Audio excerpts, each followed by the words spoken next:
ഇന്ന് നമ്മൾ നോക്കാൻ പോകുന്നത് കേരള ജിയോഗ്രഫിയുടെ ഭാഗത്ത് വരുന്ന മുഴുവൻ SCERT പാഠഭാഗങ്ങളുമാണ്. അപ്പം നമുക്ക് ആദ്യം പഠിക്കാനുള്ളത് 5ാം ക്ലാസ്സിലെ 10ാമത്തെ ചാപ്റ്റർ, സോഷ്യൽ സയൻസിലെ 10ാമത്തെ ചാപ്റ്റർ ആയിട്ടുള്ള കേരളക്കരയിൽ എന്ന് പറയുന്ന ചാപ്റ്ററാണ്. നമ്മൾ വളരെ ബേസ് മുതലാണ് പഠിച്ചു പോകുന്നത് എപ്പോഴും. അപ്പോൾ 5ാം ക്ലാസ്സിലെ 10ാമത്തെ ചാപ്റ്ററിൽ നിന്നാണ് നമ്മൾ തുടങ്ങുന്നത്. അപ്പോൾ വളരെ ബേസിക് ആയിട്ടുള്ള കാര്യങ്ങളായിരിക്കും ഇതിൽ കൊടുത്തിട്ടുണ്ടാവുക. ഓക്കെ ആണല്ലോ? അപ്പം നമുക്ക് നോക്കാം. പ്രകൃതി സൗന്ദര്യത്താൽ അനുഗ്രഹീതമായ നാടാണ് കേരളം, അല്ലേ? നമുക്കറിയുന്നതാണ്. കുന്നുകളും നദികളും കായലുകളും കടൽ തീരവും വൈവിധ്യമാർന്ന സസ്യജന്തുജാലങ്ങളും മിതമായ കാലാവസ്ഥയും കേരളത്തിൻ്റെ സവിശേഷതകളാണ്. നമുക്കറിയുന്നതാണ്, അല്ലേ? നമ്മുടെ കേരളത്തിൽ കുന്നുകളുണ്ട്, നദികളുണ്ട്, കായലുകളുണ്ട്, കടൽ തീരമുണ്ട്, സസ്യജന്തുജാലങ്ങളുണ്ട്, മിതമായ കാലാവസ്ഥയുണ്ട്, അല്ലേ? അപ്പോൾ ഇതെല്ലാം കേരളത്തിൻ്റെ സവിശേഷതകളാണ്. ഇനി നമുക്ക് പ്രശസ്ത സാഹിത്യകാരനായിട്ടുള്ള ശ്രീ SK പൊറ്റക്കാട് എഴുതിയിട്ടുള്ള ഒരു കവിത ഇവിടെ കൊടുത്തിട്ടുണ്ട്, കേരളത്തെ വർണ്ണിച്ചുകൊണ്ട്. കേരളമേ നിന്റെ ഓമന പേർ കേൾക്കെ കോൾമയിർ കൊള്ളുന്നെന്നുള്ളമെന്നും നീരാളിപ്പച്ച വിരിച്ച വയലുകൾ നീളക്കിടക്കുമുൾ നാടുകളും വാരിളം പുല്ലണി കുന്നിൻ പുറങ്ങളും നേരറ്റ നീരലർ പൊയ്കകളും പൂത്തിരി കത്തിച്ച പാതിരാവും പിന്നെ പൂത്തിരുവാതിര പൂനിലാവും. നമ്മൾ കുഞ്ഞുനാളിലൊക്കെ കേട്ടിട്ടുള്ള കവിതയാണ്. അപ്പോൾ ഇത് ചിലപ്പോൾ ഇതിൻ്റെ 2 വരി തന്നിട്ട് കേരളമേ നിന്റെ ഓമന പേർ കേൾക്കെ, ഇത് ആരെഴുതിയതാണ് എന്ന് ചോദിക്കാം. ശ്രീ SK പൊറ്റക്കാട് എഴുതിയിട്ടുള്ളതാണ്. ഓക്കെ, അപ്പോൾ നമ്മുടെ സംസ്ഥാനത്തെക്കുറിച്ച്, നമ്മുടെ കേരള സംസ്ഥാനത്തെക്കുറിച്ച് കൂടുതൽ കാര്യങ്ങളാണ് ഇവിടെ പറഞ്ഞിട്ടുള്ളത്. നോക്കാം. ഇന്ത്യയുടെ തെക്കേ അറ്റത്തായി കിഴക്ക് പശ്ചിമഘട്ടത്തിനും പടിഞ്ഞാറ് അറബിക്കടലിനുമിടയിൽ സ്ഥിതി ചെയ്യുന്ന ഭൂപ്രദേശമാണ് കേരള സംസ്ഥാനം, അല്ലേ? നമുക്ക് അറിയുന്നതാണ്, വളരെ ബേസിക് ആയിട്ടുള്ള കാര്യങ്ങളാണ്. എങ്കിലും നമ്മൾ എപ്പോഴും ബേസിക് മുതൽ പഠിച്ചു പോവുക. നമ്മുടെ ഇപ്പോഴത്തെ PSCയുടെ ഒരു ട്രെൻഡ് അനുസരിച്ച് പ്രസ്താവന രീതിയിലുള്ള ചോദ്യങ്ങളൊക്കെ വരുമ്പോൾ എങ്ങനെ എവിടെ നിന്ന് വരുമെന്നൊന്നും നമുക്കറിയില്ല. അപ്പോൾ ഓരോ ലൈൻ ബൈ ലൈനായിട്ട് വായിച്ച് തന്നെ നിങ്ങൾ മനസ്സിലാക്കി പഠിക്കാം. ഓക്കെ ആണല്ലോ? അപ്പോൾ നമ്മുടെ കേരള സംസ്ഥാനം സ്ഥിതി ചെയ്യുന്നത് എവിടെയാണ്? ഇന്ത്യയുടെ തെക്കേ അറ്റത്തായി കിഴക്ക് പശ്ചിമഘട്ടത്തിനും പടിഞ്ഞാറ് അറബിക്കടലിനുമിടയിൽ സ്ഥിതി ചെയ്യുന്ന ഭൂപ്രദേശമാണ് നമ്മുടെ കേരള സംസ്ഥാനം. അപ്പോൾ നമ്മുടെ കേരളത്തിൻ്റെ ഭൂപടം ഇവിടെ കൊടുത്തിട്ടുണ്ട്. ഇവിടെ ജില്ലാ തലസ്ഥാനം, സംസ്ഥാന തലസ്ഥാനം, ജില്ലാ അതിരുകൾ എന്നൊക്കെ പറഞ്ഞിട്ട് ഇവിടെ അങ്ങനെ അടയാളപ്പെടുത്തി കൊടുത്തിട്ടുണ്ട്. അത് ജസ്റ്റ് ഒന്ന് നോക്കുക. ഇനി നമുക്കിവിടെയൊക്കെ അത് അറിയാം, അല്ലേ? കേരളത്തിൻ്റെ അയൽ സംസ്ഥാനങ്ങൾ ഏതൊക്കെയാണ്, കേരളത്തിൽ എത്ര ജില്ലകളുണ്ട്, ഏറ്റവും ചെറിയ ജില്ല ഏതാണ്, കടൽ തീരമില്ലാത്ത ജില്ലകൾ ഏതൊക്കെയാണ്, ഇതൊക്കെ നമുക്ക് അറിയുന്നതാണ്. ഓക്കെ, ഇനി ഭൂപ്രകൃതിയെക്കുറിച്ചാണ് ഇവിടെ കൊടുത്തിട്ടുള്ളത്. പടിഞ്ഞാറ് അറബിക്കടലിനോട് ചേർന്ന മണൽ നിറഞ്ഞ പ്രദേശങ്ങളിൽ തുടങ്ങി കുന്നുകളും താഴ്വരകളും കടന്ന് കിഴക്കൻ അതിർത്തിയിൽ എത്തുമ്പോഴേക്കും കുതിച്ചു പാഞ്ഞൊഴുകുന്ന കാട്ടാറുകളും ഉയരം കൂടിയ കൊടുമുടികളും ഉൾക്കൊള്ളുന്ന വൈവിധ്യമാർന്ന ഭൂപ്രകൃതിയാണ് നമ്മുടെ കൊച്ചു കേരളത്തിനുള്ളത്.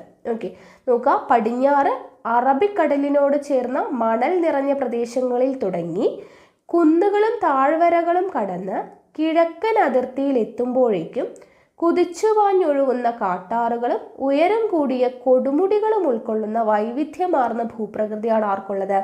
നമ്മുടെ കേരളത്തിനുള്ളത്. സമുദ്രനിരപ്പിൽ നിന്ന് ഉള്ള ഉയരത്തെ അടിസ്ഥാനമാക്കി കേരളത്തിൻ്റെ ഭൂപ്രകൃതിയെ 3ആയി തിരിക്കാം. ഇത് എപ്പോഴും ചോദിക്കുന്നതാണ്. സമുദ്രനിരപ്പിൽ നിന്നുള്ള ഉയരത്തിൻ്റെ അടിസ്ഥാനത്തിൽ കേരളത്തിൻ്റെ ഭൂപ്രകൃതി എത്രയായി തിരിക്കാം? 3ആയിട്ട് തിരിക്കാം. ഏതൊക്കെയാണ്? മലനാട് ഇവിടെ കൊടുത്തിട്ടുണ്ട്. ഇവിടെ നമുക്ക് പൂരിപ്പിക്കാലോ. ഇടനാട്, അല്ലേ? മലനാട്, ഇടനാട്, തീരപ്രദേശം എന്നിങ്ങനെ 3 ഭൂപ്രകൃതി വിഭാഗങ്ങളായിട്ടാണ് നമുക്ക് തിരിക്കാവുന്നത്. ഓക്കെ, സമുദ്രനിരപ്പിൽ നിന്നുള്ള ഉയരത്തിൻ്റെ അടിസ്ഥാനമാക്കി കേരളത്തിൻ്റെ ഭൂപ്രകൃതിയെ 3ആയിട്ട് തിരിക്കാം. മലനാട്, ഇടനാട്, തീരപ്രദേശം എന്നിങ്ങനെ 3ആയി തിരിക്കാം. ഇവിടെ നോക്കൂ, കേരളത്തിൻ്റെ ഭൂപ്രകൃതി 3ആയിട്ട് തിരിച്ചിട്ട് കൊടുത്തിട്ടുണ്ട്. തീരപ്രദേശം യെല്ലോ കളർ കാണുന്നതാണ് തീരപ്രദേശം, ഈ ഗ്രീൻ കളറിൽ കാണുന്നതാണ് ഇടനാട്, മലനാട് എന്ന് പറയുന്നത് റെഡ് കളറിൽ കാണുന്നതാണ്. ഇങ്ങനെ 3 ഭൂപ്രദേശമായിട്ടാണ് ഇവിടെ തിരിച്ചിട്ടുള്ളത് കേരളത്തിൻ്റെ ഭൂപ്രകൃതിയെ. ഓക്കെ, ഇനി നമ്മൾ ഓരോന്നായിട്ട് പഠിക്കാൻ പോവുകയാണ്. ആദ്യം നമ്മൾ മലനാട്ടിനെ കുറിച്ചാണ് പഠിക്കാനായിട്ട് പോകുന്നത്. ഓക്കെ, സമുദ്രനിരപ്പിൽ നിന്ന് ഏകദേശം 75 മീറ്ററിൽ കൂടുതൽ ഉയരമുള്ള പ്രദേശമാണ് മലനാട്. ഇത് ഇതുപോലെ തന്നെ പ്രീവിയസ് ഇയറിൽ ചോദിച്ചിട്ടുണ്ട്. സമുദ്രനിരപ്പിൽ നിന്ന് 75 മീറ്ററിൽ കൂടുതൽ ഉയരമുള്ള പ്രദേശം അറിയപ്പെടുന്നത് ഏതാണ്, ഏത് ഭൂപ്രകൃതി വിഭാഗമാണ് എന്ന് ചോദിച്ചിട്ടുണ്ട്. ഏതാണ്? മലനാടാണ്. ഓക്കെ, സമുദ്രനിരപ്പിൽ നിന്ന് ഏകദേശം 75 മീറ്ററിൽ കൂടുതൽ ഉയരമുള്ള പ്രദേശമാണ് ഏത്? മലനാട്. ഉയരം കൂടിയ കുന്നുകളും മലകളുമൊക്കെ ഈ ഭൂപ്രകൃതി വിഭാഗത്തിൽ നിന്നാണ് നമ്മുടെ നദികളെല്ലാം ഉത്ഭവിക്കുന്നത്. ഓക്കെ, ഉയരം കൂടിയ കുന്നുകളും മലകളുമൊക്കെയുള്ള ഈ ഭൂപ്രകൃതി വിഭാഗത്തിൽ നിന്നാണ്, മലനാട്ടിൽ നിന്നാണ് നമ്മുടെ നദികളെല്ലാം ഉത്ഭവിക്കുന്നത്. ഈ ഭൂപ്രകൃതി വിഭാഗത്തിൻ്റെ ഭൂരിഭാഗവും എന്താണ്? വനങ്ങളാണ്. ഓക്കെ, അപ്പോൾ മലനാട് എന്ന് പറയുമ്പോൾ അതിൻ്റെ ഭൂരിഭാഗവും വനങ്ങളാണ്. നമ്മുടെ നദികളെല്ലാം ഉത്ഭവിക്കുന്നത് മലനാട്ടിൽ നിന്നാണ്. സമുദ്രനിരപ്പിൽ നിന്ന് ഏകദേശം 75 മീറ്ററിൽ കൂടുതൽ ഉയരമുള്ള പ്രദേശമാണ് ഇത് മലനാട് എന്ന് പറയുന്നത്. ഓക്കെ, ഇനി സഹ്യൻ്റെ മടിയിൽ എന്ന് പറഞ്ഞു കൊടുത്തിട്ടുണ്ട്. നോക്കുക, തെക്ക് തമിഴ്നാട് മുതൽ വടക്ക് ഗുജറാത്ത് വരെ വ്യാപിച്ചു കിടക്കുന്ന പശ്ചിമഘട്ട മലനിരകളുടെ ഭാഗമാണ് കേരളത്തിൻ്റെ മലനാട് പ്രദേശം. അപ്പം മലനാട് വരുന്നത് എവിടെയാണ്? പശ്ചിമഘട്ട മലനിരകളുടെ ഭാഗമായിട്ടാണ്. ഓക്കെ, തെക്ക് തമിഴ്നാട് മുതൽ വടക്ക് ഗുജറാത്ത് വരെ വ്യാപിച്ചു കിടക്കുന്ന പശ്ചിമഘട്ട മലനിരകളുടെ ഭാഗമാണ് കേരളത്തിൻ്റെ മലനാട് പ്രദേശം. കടുവ, പുലി, വരയാട്, സിംഹവാലൻ കുരങ്ങ് എന്നിവയും രാജവെമ്പാല ഉൾപ്പെടെ പലതരം പാമ്പുകൾ, നിരവധി ഇനം പക്ഷികൾ, ചിത്രശലഭങ്ങൾ തുടങ്ങിയ അപൂർവമായ ജീവികളും പശ്ചിമഘട്ടത്തിലുണ്ട്. അപ്പോൾ പശ്ചിമഘട്ടത്തിൽ കാണപ്പെടുന്ന മൃഗങ്ങൾ ഏതൊക്കെയാണ്? കടുവ, പുലി, വരയാട്, സിംഹവാലൻ കുരങ്ങ്, രാജവെമ്പാല പോലുള്ള പാമ്പുകൾ, നിരവധി ഇനം പക്ഷികൾ, ചിത്രശലഭങ്ങൾ തുടങ്ങി അപൂർവമായിട്ടുള്ള ജീവികൾ എവിടെ കാണപ്പെടുന്നുണ്ട്? പശ്ചിമഘട്ടത്തിൽ കാണപ്പെടുന്നുണ്ട്. പശ്ചിമഘട്ടത്തിൻ്റെ ഭാഗമാണ് എന്ത്? കേരളത്തിൻ്റെ മലനാട് എന്ന് പറയുന്നത്. ഓക്കെ, ഇനി ഈട്ടി, അകിൽ, ചന്ദനം, രക്തചന്ദനം തുടങ്ങിയ മരങ്ങളും പലതരം ഓർക്കിഡുകളും നിറഞ്ഞതാണ് പശ്ചിമഘട്ട മേഖല. അപ്പോൾ പശ്ചിമഘട്ട മേഖലയിൽ കാണപ്പെടുന്ന വൃക്ഷങ്ങൾ ഏതൊക്കെയാണ്? ഈട്ടി, അകിൽ, ചന്ദനം, രക്തചന്ദനം തുടങ്ങിയ മരങ്ങളും പലതരത്തിലുള്ള ഓർക്കിഡുകളും നിറഞ്ഞതാണ് പശ്ചിമഘട്ട മേഖല. ഓക്കെ, ഈ പ്രദേശത്തിന് സഹ്യപർവ്വത നിര എന്നും പേരുണ്ട്. അപ്പോൾ സഹ്യപർവ്വത നിര എന്നറിയപ്പെടുന്നത് ഏതാണ്? പശ്ചിമഘട്ടമാണ്. ഓക്കെ, പശ്ചിമഘട്ടത്തിൻ്റെ മറ്റൊരു പേരാണ് സഹ്യപർവ്വത നിര. ചോദിക്കാറുള്ളതാണ് കേട്ടോ. സഹ്യപർവ്വത നിര എന്നറിയപ്പെടുന്നത് ആരാണ്? പശ്ചിമഘട്ട മേഖലയാണ്. ഓക്കെ, പശ്ചിമഘട്ടത്തിൻ്റെയും അവിടുത്തെ ജീവജാലങ്ങളുടെയും ചിത്രങ്ങൾ ഇൻ്റർനെറ്റിൽ നിന്നും ശേഖരിച്ച് സാമൂഹ്യശാസ്ത്ര ലാബിൽ, അത് എന്താണ്, കുട്ടികൾക്കുള്ള വർക്ക് കൊടുത്തിരിക്കുകയാണ്. അത് നമുക്ക് ആവശ്യമില്ല. ഇനി ഇവിടെ നിശബ്ദതയുടെ താഴ്വരയിൽ എന്ന് പറഞ്ഞു കൊടുത്തിട്ടുണ്ട്. നോക്കുക, പാലക്കാട് ജില്ലയിലെ മണ്ണാർക്കാട് താലൂക്കിൽ ഉൾപ്പെടുന്ന പശ്ചിമഘട്ട വനപ്രദേശമാണ് സൈലന്റ് വാലി. ഓക്കെ, സൈലന്റ് വാലിയെ കുറിച്ചാണ് പറയുന്നത്. പാലക്കാട് ജില്ലയിലെ മണ്ണാർക്കാട് താലൂക്കിലാണ് എന്ത് സ്ഥിതി ചെയ്യുന്നത്? സൈലന്റ് വാലി സ്ഥിതി ചെയ്യുന്നത്. അപ്പോൾ അവിടെ വരുന്ന പാലക്കാട് ജില്ലയിലെ മണ്ണാർക്കാട് താലൂക്കിൽ ഉൾപ്പെടുന്ന പശ്ചിമഘട്ട വനപ്രദേശമാണ് സൈലന്റ് വാലി. ചീവിടുകൾ അപൂർവമായതുകൊണ്ട് തന്നെ ഈ പ്രദേശത്തിന് സൈലന്റ് വാലി അല്ലെങ്കിൽ നിശബ്ദ താഴ്വര എന്ന പേര് വരാൻ കാരണമാണ്. ഓക്കെ, അപ്പോൾ എന്തുകൊണ്ടാണ് സൈലന്റ് വാലിക്ക് ആ പേര് വന്നത് എന്ന് ചോദിച്ചാൽ എന്താണ്? അവിടെ ചീവിടുകൾ അപൂർവമായതുകൊണ്ടാണ്. ചീവിടുകളുടെ അഭാവമാണ് സൈലന്റ് വാലി എന്ന പേര്, നിശബ്ദ താഴ്വര എന്ന പേര് അവിടെ ലഭിക്കാനായിട്ട് കാരണം. ഓക്കെ, വംശനാശ ഭീഷണി നേരിടുന്ന സിംഹവാലൻ കുരങ്ങുകൾ ഉൾപ്പെടെ നിരവധി സസ്യജന്തുജാലങ്ങളുടെ ആവാസ കേന്ദ്രം കൂടിയാണ് ഈ വനപ്രദേശം. അപ്പോൾ വംശനാശ ഭീഷണി നേരിടുന്ന സിംഹവാലൻ കുരങ്ങുകൾ കാണപ്പെടുന്നത് എവിടെയാണ്? സൈലന്റ് വാലിയിലാണ്. സൈലന്റ് വാലിക്ക് ആ പേരുകൾ വരാൻ കാരണം എന്താണ്? ചീവിടുകൾ അവിടെ അപൂർവമായേ കാണാറുള്ളൂ. ഓക്കെ, ഇത്രയും കിട്ടിയല്ലോ. അപ്പം നമ്മൾ മലനാട് എന്താണ് എന്നുള്ള ബേസിക് ആയിട്ടുള്ള കുറച്ച് കാര്യങ്ങൾ പഠിച്ചു.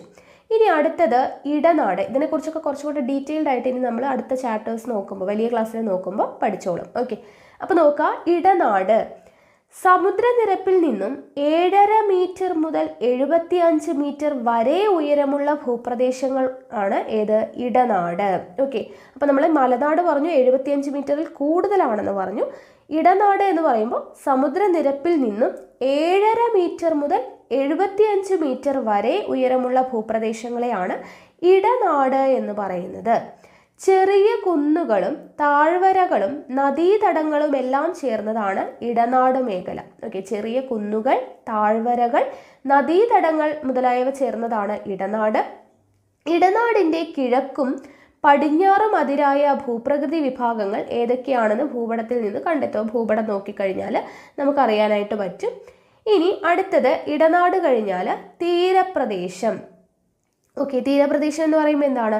സമുദ്രനിരപ്പിൽ നിന്നും 7.5 മീറ്റർ വരെ ഉയരമുള്ള ഭാഗമാണ്.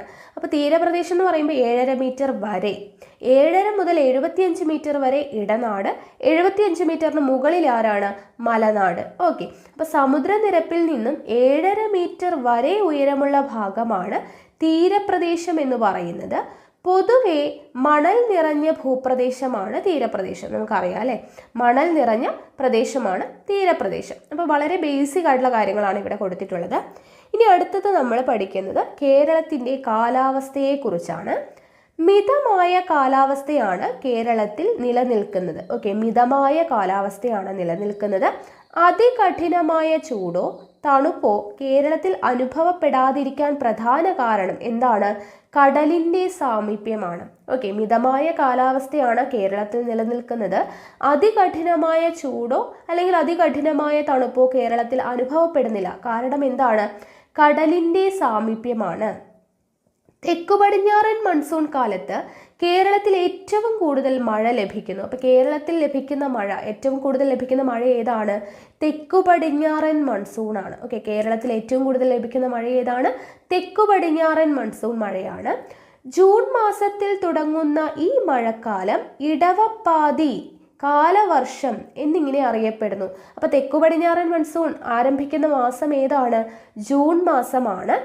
തെക്കു പടിഞ്ഞാറൻ മൺസൂൺ കാലത്തിൻ്റെ മറ്റു പേരുകളാണ് ഇടവപ്പാതി, കാലവർഷം എന്നിങ്ങനെ അറിയപ്പെടുന്നത്. ഓക്കെ, ഇടവപ്പാതി, കാലവർഷം എന്നിങ്ങനെ അറിയപ്പെടുന്ന ഏതാണ്? തെക്കു പടിഞ്ഞാറൻ മൺസൂൺ ആണ്. ഓക്കെ, ഇനി വടക്ക് കിഴക്കൻ മൺസൂൺ കാലം, ഓക്കെ, അതാണ് തുലാവർഷം എന്നറിയപ്പെടുന്നത്. വടക്ക് കിഴക്കൻ മൺസൂൺ കാലം അറിയപ്പെടുന്നത് എങ്ങനെയാണ്? തുലാവർഷം. കാലവർഷം എന്നറിയപ്പെടുന്നത് തെക്കു പടിഞ്ഞാറൻ മൺസൂൺ, തുലാവർഷം എന്നറിയപ്പെടുന്നത് വടക്ക് കിഴക്കൻ മൺസൂൺ ആണ്. ഓക്കെ, ഇനി വൈകുന്നേരങ്ങളിലെ ഇടിയോടുകൂടിയ മഴയാണ് തുലാവർഷത്തിൻ്റെ പ്രത്യേകത. നമുക്കറിയാം, വൈകുന്നേരങ്ങളായി കഴിഞ്ഞ് ഇടിയൊക്കെ ഇടിച്ച് മഴ പെയ്യുന്നു അല്ലേ, ആ ഒരു പ്രത്യേകതയാണ് തുലാവർഷത്തിൻ്റേത്. ഓക്കെ, ഡിസംബർ മാസത്തോടെ കേരളത്തിൽ നേരിയ തണുപ്പ് അനുഭവപ്പെടാൻ തുടങ്ങുന്നു. ഡിസംബർ മാസത്തോടെയാണ് നമുക്കറിയാം മഞ്ഞുകാലം സ്റ്റാർട്ട് ചെയ്യുന്നത് അല്ലേ. അപ്പോൾ ഡിസംബർ മാസത്തോടു കൂടി കേരളത്തിൽ നേരിയ തണുപ്പ് അനുഭവപ്പെടാൻ തുടങ്ങുന്നു. ഫെബ്രുവരി മധ്യത്തോടു കൂടി വേനൽക്കാലം ആരംഭിക്കുകയായി. അപ്പോൾ ശൈത്യകാലം ആരംഭിക്കുന്നത് ഡിസംബർ മാസത്തോടു കൂടിയിട്ട്, വേനൽക്കാലം ആരംഭിക്കുന്നത് ഫെബ്രുവരി മധ്യത്തോടു കൂടിയിട്ടുമാണ്. ഓക്കെ, അപ്പോൾ അതൊക്കെയാണ് നമുക്ക് കാലാവസ്ഥയെക്കുറിച്ച് പറയാനുള്ളത്. ഇനി അടുത്തത് നദികളെക്കുറിച്ചാണ്. പശ്ചിമഘട്ടത്തിൽ നിന്ന് ഉത്ഭവിച്ച് കേരളത്തിലൂടെ ഒഴുകുന്ന 44 നദികളുണ്ട്. ഓക്കെ, അറിയാത്തവരാരും ഇല്ലല്ലോ, 44 നദികളുണ്ട്. പശ്ചിമഘട്ടത്തിൽ നിന്നും ഉത്ഭവിച്ച് കേരളത്തിലൂടെ ഒഴുകുന്ന 44 നദികളാണ് നമുക്കുള്ളത്. ഇവയിൽ കബനി, ഭവാനി, പാമ്പാർ എന്നീ നദികൾ കിഴക്കോട്ടാണ് ഒഴുകുന്നത്. ഓക്കെ, ഏതൊക്കെ നദികളാണ് കിഴക്കോട്ട് ഒഴുകുന്നത്? കബനി, ഭവാനി, പാമ്പാർ എന്നീ നദികളാണ് കിഴക്കോട്ട് ഒഴുകുന്നത്. പെരിയാറാണ് കേരളത്തിലെ ഏറ്റവും നീളം കൂടിയ നദി. കേരളത്തിലെ ഏറ്റവും നീളം കൂടിയ നദി ഏതാണ്? പെരിയാറാണ്. സാമൂഹ്യശാസ്ത്ര ലാബിലെ, അത് നമുക്കുള്ളതല്ല. ഓക്കെ, അപ്പോൾ അത് കുട്ടികൾക്കുള്ള കുറച്ച് വർക്കുകളാണ് കൊടുത്തിട്ടുള്ളത്. അപ്പം നമ്മൾ പറഞ്ഞ എന്താണ്? 44 നദികളാണ്. പശ്ചിമഘട്ടത്തിൽ നിന്നും ഉത്ഭവിക്കുന്ന 44 നദികളുണ്ട്. ആ നദികളിൽ 3 എണ്ണം കിഴക്കോട്ടൊഴുകുന്നു. ഓക്കെ, അത് ഏതൊക്കെയാണ്? കബനി, ഭവാനി, പാമ്പാർ എന്നീ നദികളാണ്. ഓക്കെ, അതിൽ ഏറ്റവും നീളം കൂടിയ നദിയാണ് പെരിയാർ. ഇത്രയും കാര്യങ്ങൾ കിട്ടിയല്ലോ. ഇനി കേരളത്തിലെ നദികൾ ഇന്ന് മലിനീകരണ ഭീഷണി നേരിടുകയാണ് അല്ലേ. നമുക്ക് അതൊക്കെ അറിയുന്ന കാര്യങ്ങളാണ്, മലിനീകരണം നടക്കുന്നതൊക്കെ. അടുത്തത് പുനർജനി എന്ന് പറഞ്ഞു കൊടുത്തിട്ടുണ്ട്, നോക്കുക. 1/4 നൂറ്റാണ്ട് മുമ്പ് വറ്റി വരണ്ടുപോയ അട്ടപ്പാടിയിലെ കൊടുങ്ങരപ്പുള്ളം പുഴ അതിൻ്റെ ഒഴുക്ക് വീണ്ടെടുത്തുകൊണ്ടിരിക്കുന്നു.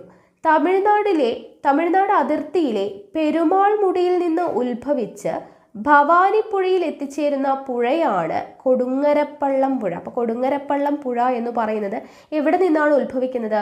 തമിഴ്നാട് അതിർത്തിയിലെ പെരുമാൾമുടിയിൽ നിന്നാണ് ഉത്ഭവിക്കുന്നത്.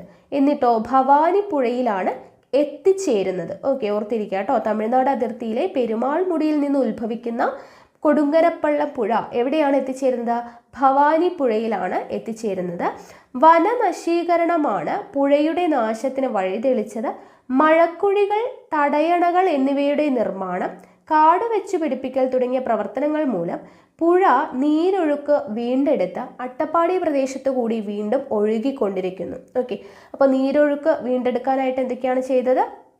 മഴക്കുഴികൾ, തടയണകൾ എന്നിവയുടെ നിർമ്മാണം, കാട് വെച്ചു പിടിപ്പിക്കൽ തുടങ്ങിയ പ്രവർത്തനങ്ങൾ മൂലം പുഴ നീരൊഴുക്ക് വീണ്ടെടുത്തുകൊണ്ടിരിക്കുകയാണ്. ഏതു പുഴയാണ്?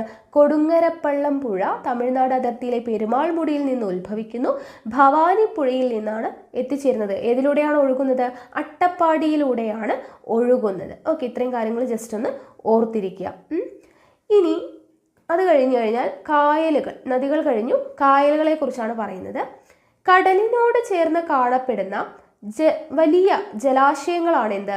കായലുകൾ. ഓക്കെ, കടലിനോട് ചേർന്ന് കാണപ്പെടുന്ന വലിയ ജലാശയങ്ങളാണ് കായലുകൾ. ആലപ്പുഴ, കോട്ടയം, എറണാകുളം ജില്ലകളിലായിട്ട് വ്യാപിച്ചു കിടക്കുന്ന വേമ്പനാട്ട് കായൽ കേരളത്തിലെ ഏറ്റവും വലിയ കായലാണ്. ഓക്കെ, അപ്പോൾ കേരളത്തിലെ ഏറ്റവും വലിയ കായൽ ഏതാണ്? വേമ്പനാട്ട് കായലാണ്. ഏതൊക്കെ ജില്ലകളിലായിട്ടാണ് വ്യാപിച്ചു കിടക്കുന്നത്? ആലപ്പുഴ, കോട്ടയം, എറണാകുളം ജില്ലകളിലായിട്ടാണ് വ്യാപിച്ചു കിടക്കുന്നത്. ആലപ്പുഴ, കോട്ടയം, എറണാകുളം ജില്ലയിലായിട്ട് വ്യാപിച്ചു കിടക്കുന്ന കായലാണ് വേമ്പനാട്ട് കായൽ. വേമ്പനാട്ട് കായലാണ് കേരളത്തിലെ ഏറ്റവും വലിയ കായൽ എന്ന് അറിയപ്പെടുന്നത്. ഓക്കെ, മത്സ്യബന്ധനം, കക്കവാരൽ, കയർ വ്യവസായം, വിനോദസഞ്ചാരം എന്നിവയ്ക്ക് വേണ്ടി കായലുകൾ പ്രയോജനപ്പെടുത്തുന്നു. കായലുകൾ എന്തിനൊക്കെ വേണ്ടിയിട്ടാണ് പ്രയോജനപ്പെടുത്തുന്നത്? മത്സ്യബന്ധനം, കക്കവാരൽ, കയർ വ്യവസായം, വിനോദസഞ്ചാരം എന്നിവയ്ക്ക് വേണ്ടിയിട്ടാണ് കായലുകൾ പ്രയോജനപ്പെടുത്തുന്നത്. ഓക്കെ, ഇനി അടുത്തത് തടാകങ്ങളെ കുറിച്ചാണ്. ഓക്കെ, എല്ലാത്തിൻ്റെയും ബേസിക് ആയിട്ടുള്ള കാര്യങ്ങളാണ് കേട്ടോ പറയുന്നത്. ഇനി തടാകങ്ങളെ കുറിച്ച് നോക്കാം. കരയാൽ ചുറ്റപ്പെട്ട വലിയ ജലാശയങ്ങളാണ് തടാകങ്ങൾ. കരയാൽ ചുറ്റപ്പെട്ട വലിയ ജലാശയങ്ങളാണ് തടാകങ്ങൾ. കൊല്ലം ജില്ലയിലെ ശാസ്താംകോട്ട തടാകമാണ് സംസ്ഥാനത്തെ ഏറ്റവും വലിയ ശുദ്ധജല തടാകം. ഓക്കെ, അപ്പോൾ കേരളത്തിലെ ഏറ്റവും വലിയ ശുദ്ധജല തടാകം ഏതാണ്? കൊല്ലം ജില്ലയിലെ ശാസ്താംകോട്ട തടാകമാണ്. ഓക്കെ, ഏറ്റവും വലിയ കായൽ ഏതാണെന്ന് നമ്മൾ പറഞ്ഞു, വേമ്പനാട്ട് കായലാണ്. തടാകം, കേരളത്തിലെ ഏറ്റവും വലിയ ശുദ്ധജല തടാകം ഏതാണ്? കൊല്ലം ജില്ലയിലെ ശാസ്താംകോട്ട തടാകമാണ് അല്ലേ? കൊല്ലം ജില്ലയിലെ ശാസ്താംകോട്ട തടാകമാണ് സംസ്ഥാനത്തെ ഏറ്റവും വലിയ ശുദ്ധജല തടാകം എന്ന് പറയുന്നത്. നദികളും കായലുകളും തടാകങ്ങളും കേരളീയരുടെ ജീവിതവുമായി ഏറെ ബന്ധപ്പെട്ടിരിക്കുന്നു. ചരിത്രപരമായും സാംസ്കാരികമായും പ്രാധാന്യമർഹിക്കുന്ന പല സ്ഥലങ്ങളും നദീതീരങ്ങളിലാണ് സ്ഥിതി ചെയ്യുന്നത്. നമ്മുടെ നാടിൻ്റെ സാംസ്കാരികവുമായി ഇഴചേർന്ന് നിൽക്കുന്ന ഈ ജലാശയങ്ങൾ സംരക്ഷിക്കപ്പെടേണ്ടതല്ലേ? അല്ലേ? ആണ് എന്ന് നമുക്കറിയാം അല്ലേ? അപ്പോൾ അത് കഴിഞ്ഞു. ഇനി കൃഷിയും ജനജീവിതവും നോക്കുക. കേരളം ഒരു കാർഷിക പ്രാധാന്യമുള്ള സംസ്ഥാനമാണ്.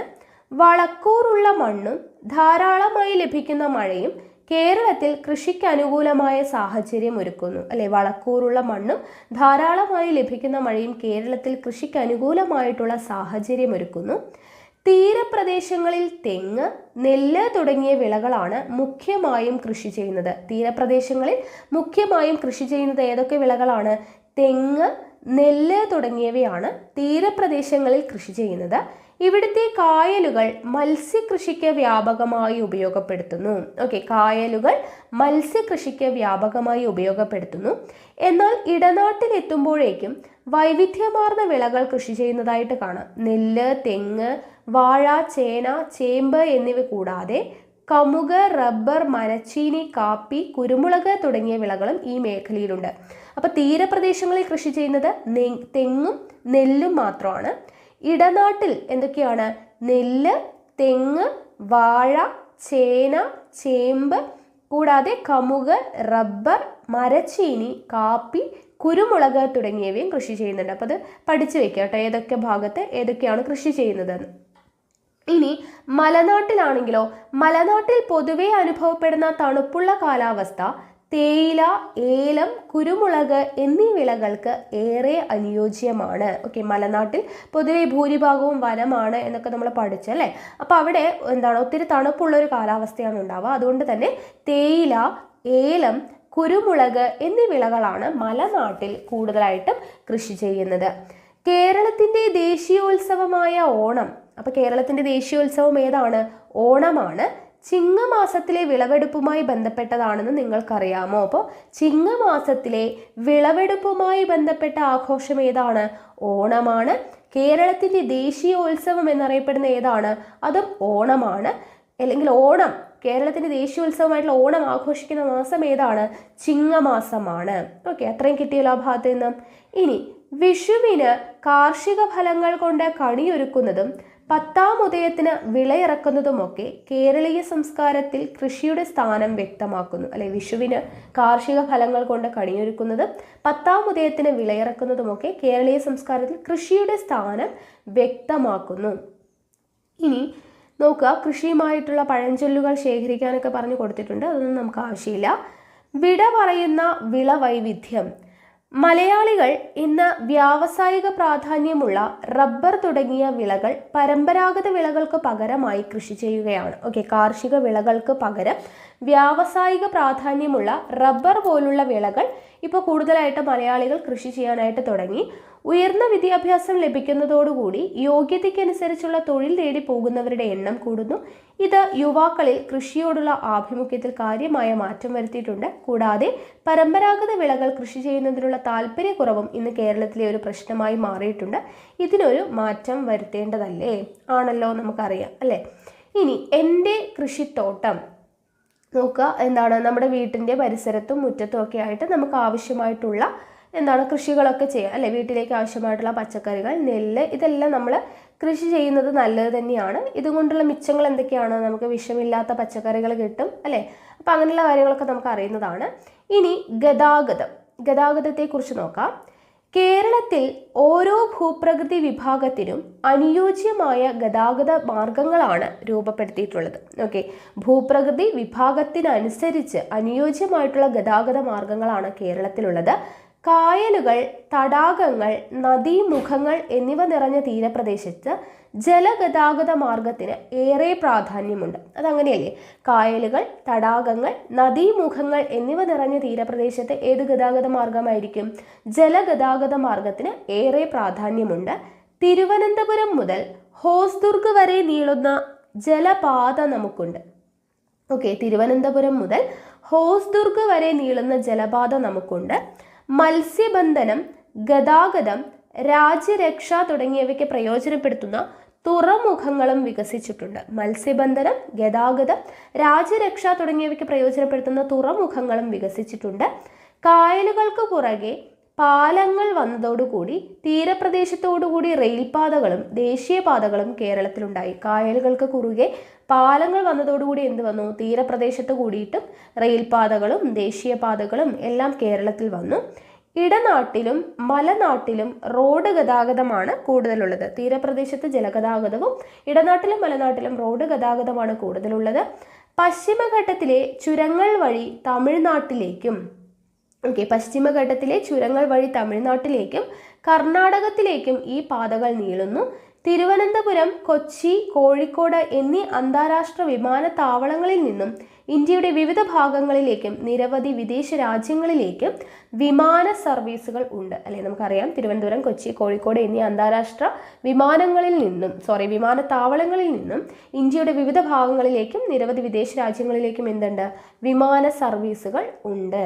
ഓക്കെ, ഇവിടെ ഒരു ഭൂപടമൊക്കെ കൊടുത്തിട്ടുണ്ട്. ഇവിടെ റെയിൽവേ, സംസ്ഥാനപാത, ദേശീയപാത, ജില്ലാ അതിരുകൾ എന്നൊക്കെ പറഞ്ഞു കൊടുത്തിട്ടുണ്ട്. ഇനി ദൈവത്തിൻ്റെ സ്വന്തം നാട് എന്ന് പറഞ്ഞിട്ടൊരു ലാസ്റ്റാണ് കേട്ടോ, ഉപസംഹാരം പോലെ തന്നിട്ടുള്ളതാണ്. ഹരിതാഭമായ പർവ്വതങ്ങളും മലകളും നിറഞ്ഞ ഭൂപ്രകൃതി, ധാരാളമായി ലഭിക്കുന്ന മഴ, അനേകം നദികൾ, സുഖകരമായ കാലാവസ്ഥ, ഉയർന്ന സാക്ഷരതയും സംസ്കാരവുമുള്ള ജനത, ഇത്രയേറെ സമ്പന്നമായ നമ്മുടെ കേരളത്തിൻ്റെ വൈവിധ്യവും വിഭവ സമ്പത്തും വരും തലമുറയ്ക്കായി കാത്തു സൂക്ഷിക്കേണ്ടത് നാം ഓരോരുത്തരുടെയും കടമയാണ്. അതിനുവേണ്ടിയുള്ള പ്രവർത്തനങ്ങളിൽ നമുക്ക് പങ്കാളികളാകാം. ഓക്കെ, അപ്പോൾ ഇത്രയുമാണ് നമ്മുടെ 5ാം ക്ലാസ്സിലെ 10th ചാപ്റ്റർ എന്ന് പറയുന്നത്, കേരളക്കരയിൽ എന്ന് പറയുന്ന ചാപ്റ്റർ. ഓക്കെ, വളരെ ബേസിക് ആയിട്ടുള്ള കാര്യങ്ങളാണ് 5ാം ക്ലാസ് ആയതുകൊണ്ട് തന്നെ. ഇനി നമുക്ക് അടുത്ത ചാപ്റ്റർ നോക്കാം. 6ാം ക്ലാസ്സിലെ 3ാമത്തെ ചാപ്റ്ററാണ് നമുക്ക് പഠിക്കാനുള്ളത്. നോക്കാം. ആദ്യം തന്നെ നോക്കുക, ചാപ്റ്ററിൻ്റെ പേര് കേരളം മണ്ണും മഴയും മനുഷ്യനും. 6ാം ക്ലാസ്സിലെ സോഷ്യൽ സയൻസിലെ 3ാമത്തെ ചാപ്റ്ററാണ് കേരളം മണ്ണും മഴയും മനുഷ്യനും എന്നുള്ളതാണ് ചാപ്റ്ററിൻ്റെ പേര്. അപ്പോൾ ഇവിടെ നോക്കുക, ഒരു പച്ചക്കറി മാർക്കറ്റിൻ്റെ ചിത്രമാണ് മുകളിൽ കൊടുത്തിട്ടുള്ളത് അല്ലേ. അപ്പോൾ ഇവിടെ ലോറികളിൽ നിന്ന് ചുമടുമായി നീങ്ങുന്ന തൊഴിലാളികൾ വിളിച്ചു പറയുന്നു, അച്ഛനോടൊപ്പം പട്ടണത്തിലെത്തിയ ഞാൻ ആദ്യമായാണ് ഇത്രയും വലിയൊരു പച്ചക്കറി കമ്പോളം കാണുന്നത് എന്നൊക്കെ പറഞ്ഞു കൊടുത്തിട്ടുണ്ട്. ഇവിടെ ഇഷ്ടംപോലെ പച്ചക്കറികളുടെ പിക്ചർ നമുക്ക് കാണാനായിട്ട് പറ്റും അല്ലേ. കൂട്ടിയിട്ടത് മത്തനും വെള്ളരിയും, ഓക്കെ, അങ്ങനെ ക്യാബേജ്, വാഴക്കുല, അങ്ങനെയുള്ള പച്ചക്കറികളൊക്കെ കാണുന്നുണ്ട്. അപ്പോൾ ആ കുട്ടി അച്ഛനോട് ഡൗട്ടൊക്കെ ചോദിക്കുകയാണ്. അപ്പോൾ അച്ഛൻ പറഞ്ഞു കൊടുക്കുന്ന മറുപടിയാണ് ഇവിടെ കൊടുത്തിട്ടുള്ളത്. നോക്കുക, മൈസൂരു, ഊട്ടി, മേട്ടുപ്പാളയം, കമ്പം, തേനി, ഒടൻചത്രം, നാഗർകോവിൽ എന്നിങ്ങനെ കുറേ സ്ഥലങ്ങളുടെ പേരുകൾ അച്ഛൻ എനിക്ക് പറഞ്ഞു തന്നു. എന്തിൻ്റെ പേരുകളാണ്? എവിടെ നിന്നാണ് ഈ പച്ചക്കറിയൊക്കെ നമ്മുടെ കേരളത്തിൽ എത്തുന്നത് എന്നുള്ളതാണ് ആ കുട്ടി ഡൗട്ട് ചോദിക്കുന്നത്. അപ്പോൾ അച്ഛൻ പറഞ്ഞു കൊടുക്കുന്നു എവിടെ നിന്നാണ് പ്രധാനമായിട്ടും പച്ചക്കറികൾ നമ്മുടെ കേരളത്തിൽ എത്തുന്നത്. മൈസൂരു, ഊട്ടി, മേട്ടുപ്പാളയം, കമ്പം, തേനി, ഒടൻചത്രം, നാഗർകോവിൽ എന്നീ സ്ഥലങ്ങളുടെ പേരുകളാണ് അച്ഛൻ മറുപടിയായിട്ട് കൊടുത്തിരിക്കുന്നത്. അപ്പോൾ അവിടെ നിന്നൊക്കെയാണ് കേരളത്തിലോട്ട് പ്രധാനമായിട്ടും പച്ചക്കറികൾ വരുന്നത്. ഓക്കെ, നമ്മുടെ പ്രധാന ഭക്ഷണമായിട്ടുള്ള അരിയുടെ നല്ലൊരു പങ്കും എത്തുന്നത് സീമാന്ധ്രയിൽ നിന്നും ഒഡീഷയിൽ നിന്നുമാണത്രേ. അപ്പോൾ നമ്മുടെ അരിയുടെ നല്ലൊരു പങ്കും എത്തുന്നത് എവിടെ നിന്നാണ്? സീമാന്ധ്രയിൽ നിന്നും ഒഡീഷയിൽ നിന്നുമാണ് എത്തുന്നത് എന്നുള്ളത് മനസ്സിലാക്കി വയ്ക്കുക. മുളക്, മല്ലി, പയർ, കടല കേരളത്തിന് പുറത്തു നിന്നും എത്തുന്ന സാധനങ്ങളാണ്. ഇനി പൂക്കൾ, മുല്ലപ്പൂ, ചെത്തി, ജമന്തി, താമര എന്നിങ്ങനെയുള്ള പൂക്കൾ, വിറ്റഴിക്കപ്പെടുന്ന പൂക്കൾ എവിടെ നിന്നാണ്? അതിർത്തിക്ക് പുറത്തു നിന്നാണ് എന്നുള്ളത് ഓർത്തിരിക്കുക. നമുക്ക് വേണ്ട പച്ചക്കറികൾ, പലവ്യഞ്ജനങ്ങൾ, പൂക്കൾ തുടങ്ങിയവയിൽ ഭൂരിഭാഗവും അന്യ സംസ്ഥാനങ്ങളിൽ നിന്നും കൊണ്ടുവരുന്നതാണ് അല്ലേ. അപ്പോൾ ഒരു കാലത്ത് പട്ടണങ്ങളിൽ മാത്രമാണ് ഇത്തരത്തിൽ പുറത്തു നിന്നും പച്ചക്കറികളും പൂക്കളും ഒക്കെ എത്തിയിരുന്നത്. ഇന്നെന്താണ്, നമ്മുടെ നാട്ടിൻപുറങ്ങളിലും ഇത് തന്നെയാണ് സ്ഥിതി. അപ്പോൾ ഇനി ഇവിടെ കൊടുത്തിട്ടുള്ളത് ഇമ്പോർട്ടൻ്റ് ആയിട്ട് അറിഞ്ഞിരിക്കേണ്ട ഒരു കാര്യം എന്ന് പറയുന്നത്, നമ്മുടെ വീടുകളിൽ പച്ചക്കറികളും ഭക്ഷ്യധാന്യങ്ങളും ഒക്കെ നമുക്ക് തന്നെ കൃഷി ചെയ്യാം. അപ്പോൾ അതിന് വേണ്ടിയിട്ടുള്ള അടിസ്ഥാന ഘടകങ്ങൾ എന്തൊക്കെയാണ്? പച്ചക്കറികൾ കൃഷി ചെയ്യാനുള്ള അടിസ്ഥാന ഘടകങ്ങൾ എന്തൊക്കെയാണ് നമുക്കറിയുന്നതാണ്.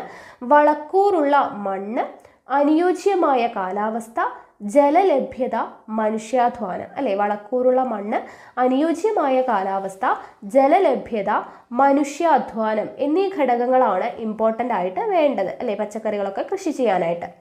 ഇനി അയൽനാടുമായൊരു താരതമ്യം, അതായത് നമ്മുടെ അയൽനാട് ഏതാണ്?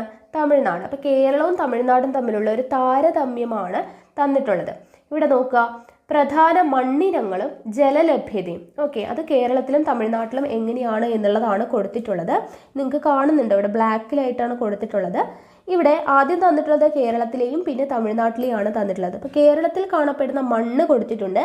എക്കൽ മണ്ണ്, കാണുന്നില്ലെങ്കിൽ നിങ്ങൾ എഴുതി വെക്കുക കേട്ടോ. എക്കൽ മണ്ണ്, ലാറ്ററൈറ്റ് മണ്ണ്, ചെമ്മണ്ണ്, വനമണ്ണ്. ഓക്കെ, എക്കൽ മണ്ണ്, ലാറ്ററൈറ്റ് മണ്ണ്, വനമണ്ണ്, ചെമ്മണ്ണ്, ഇതാണ് കേരളത്തിൽ കാണപ്പെടുന്നത്.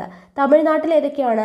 ചെമ്മണ്ണ്, കറുത്ത മണ്ണ്, ലാറ്ററൈറ്റ് മണ്ണ്, തീരദേശ മണ്ണ്. ഓക്കെ, ചെമ്മണ്ണ്, കറുത്ത മണ്ണ്, ലാറ്ററൈറ്റ് മണ്ണ്, തീരദേശ മണ്ണ് എന്നിവയാണ് തമിഴ്നാട്ടിൽ കാണപ്പെടുന്നത്. ഇനി ജലലഭ്യതയുടെ കാര്യം, കേരളത്തിൽ എത്രയാണ്? വാർഷിക മഴ എന്ന് പറയുന്നത് 300 സെൻറ്റിമീറ്റർ ആണ്. ഓക്കെ, വാർഷിക മഴ, കേരളത്തിൽ ലഭിക്കുന്ന വാർഷിക മഴ എത്രയാണ്? 300 സെൻറ്റിമീറ്റർ ആണ്. അത് തമിഴ്നാട്ടിലോട്ട് വരുമ്പോൾ 95.9 സെൻറ്റിമീറ്ററേ ഉള്ളൂ. ഓക്കെ, 95.9 സെൻറ്റിമീറ്റർ ആണ് തമിഴ്നാട്ടിലെ വാർഷിക മഴ എന്ന് പറയുന്നത്. ഇനി കേരളത്തിൽ എത്ര നദികളുണ്ട്? 44 നദികളാണുള്ളത്, നമ്മൾ പഠിച്ചു. തമിഴ്നാട്ടിൽ എത്ര നദികളാണുള്ളത്? 14 നദികളാണ് ഉള്ളത്. ഓക്കെ, തമിഴ്നാട്ടിൽ എത്ര നദികളാണ്? 14 നദികളാണുള്ളത്. ഇവിടെ കേരളത്തിൻ്റെ കാര്യം, മഴ ലഭിക്കുന്നതിനാൽ പലയിടങ്ങളിലും ജലസേചന സൗകര്യങ്ങളുടെ ആവശ്യകത ഇല്ല, അല്ലെ? അത്യാവശ്യം നല്ല മഴ ലഭിക്കുന്നത് കൊണ്ട് ജലസേചന സൗകര്യം ആവശ്യമില്ല. പക്ഷെ തമിഴ്നാട്ടിൽ എന്താണ്, മഴ കുറവായതിനാൽ ജലസേചന സൗകര്യം വ്യാപകമായിട്ട് ഏർപ്പെടുത്തേണ്ടതുണ്ട് എന്നാണ് പറയുന്നത്. ഓക്കെ, അപ്പോൾ ഇതാണ് കേരളവും തമിഴ്നാടും തമ്മിലുള്ള വ്യത്യാസം. പ്രധാന മണ്ണിനങ്ങളും അതുപോലെ തന്നെ ജലലഭ്യതയും അതൊന്ന് എഴുതി വെച്ചിട്ട് പഠിക്കാം. ഓക്കെ, അപ്പോൾ കേരളത്തിലും തമിഴ്നാട്ടിലും ഏതാണ്ട് ഒരേ തരത്തിലുള്ള മണ്ണിനങ്ങളാണ് കാണപ്പെടുന്നത്. എന്നാൽ കൃഷിക്ക് ഏറ്റവും അനുയോജ്യമായ എക്കൽ മണ്ണ് എവിടെയാണുള്ളത്? കേരളത്തിലാണുള്ളത്, അല്ലെ? കൃഷിക്ക് ഏറ്റവും അനുയോജ്യമായിട്ടുള്ള എക്കൽ മണ്ണ് കേരളത്തിലാണുള്ളത്. മഴയുടെ ലഭ്യതയിലാവട്ടെ കേരളം എങ്ങനെയാണ്? തമിഴ്നാട്ടിനേക്കാളും ഏറെ മുന്നിലാണ്, അല്ലെ? വാർഷിക മഴ എന്ന് പറയുന്നത് 300 സെൻറ്റിമീറ്റർ ഉണ്ട്. തമിഴ്നാട്ടിലാണെങ്കിൽ 95.9 ഉള്ളൂ. അപ്പോൾ മഴയുടെ കാര്യം നോക്കുകയാണെങ്കിലും കേരളത്തിലാണ്, അല്ലെ? കേരളമാണ് മുന്നിൽ നിൽക്കുന്നത്. അപ്പോൾ കേരളം കാർഷിക പ്രവർത്തനങ്ങൾക്ക് അനുയോജ്യമായിട്ടുള്ള പ്രദേശമാണെന്ന് നമുക്ക് എന്താണ് ഈ ഒരു കാര്യം നോക്കുമ്പോൾ, ഈ ഒരു താരതമ്യം നോക്കുന്ന സമയത്ത് തമിഴ്നാടിനെ അപേക്ഷിച്ച് നോക്കുമ്പോൾ കാർഷിക പ്രവർത്തനങ്ങൾക്ക് അനുയോജ്യം ആര് തന്നെയാണ്? കേരളം തന്നെയാണ്. അപ്പോൾ കൃഷിക്ക് അനുകൂലമായിട്ടുള്ള ഈ സാഹചര്യങ്ങളെ കേരളം ഒരു കാലത്ത് വേണ്ട വിധം ഉപയോഗപ്പെടുത്തിയിരുന്നു. തെങ്ങ്, നെല്ല്, മരച്ചീനി, ചേന, കാച്ചിൽ തുടങ്ങിയ വിളകളെ കൂടാതെ കുരുമുളക്, ഇഞ്ചി, ഏലം തുടങ്ങിയ സുഗന്ധവിളകളും വളരുന്നതിന് അനുകൂല സാഹചര്യങ്ങളുള്ള നാടാണ് കേരളം എന്ന് പറയുന്നത്. ഓക്കെ, കേരളത്തിൽ തെങ്ങ്, നെല്ല്, മരച്ചീനി, ചേന, കാച്ചിൽ മാത്രമല്ല കുരുമുളക്, ഇഞ്ചി, ഏലം തുടങ്ങിയ സുഗന്ധവിളകൾ വളരുന്നതിനും കൂടെ അനുകൂലമായിട്ടുള്ള സാഹചര്യം ഉള്ള നാടാണ് നമ്മുടെ കേരളം എന്ന് പറയുന്നത്. അപ്പോൾ കേരളത്തിൻ്റെ ഈ കാർഷിക വൈവിധ്യവും അതിന് കാരണമായിട്ടുള്ള ഭൂപ്രകൃതി സവിശേഷതകളുമാണ് നമ്മൾ നോക്കുന്നത്. നമ്മൾ മുന്നേ പഠിച്ച ബേസിക് ആയിട്ടുള്ള കുറച്ച് കാര്യങ്ങൾ പഠിച്ചു, അതിൻ്റെ കുറച്ചും കൂടെ ഡീറ്റെയിൽഡ് ആയിട്ടുള്ള കാര്യങ്ങളാണ് നമ്മളിനി പറയുന്നത്. നോക്കുക, സമുദ്രനിരപ്പിൽ നിന്നുള്ള ഉയരത്തിൻ്റെ അടിസ്ഥാനത്തിൽ കേരളത്തിൻ്റെ ഭൂപ്രകൃതിയെ നമ്മളിപ്പോൾ പഠിച്ചതേ ഉള്ളൂ. മലനാട്, ഇടനാട്, തീരപ്രദേശം എന്നിങ്ങനെ തിരിക്കാം എന്ന് നമ്മൾ പഠിച്ചല്ലേ. അപ്പോൾ ഈ വിഭാഗങ്ങളിൽ ഓരോന്നും കൃഷി ചെയ്യുന്ന വിളകൾക്ക് ചില പ്രത്യേകതകളുണ്ട്.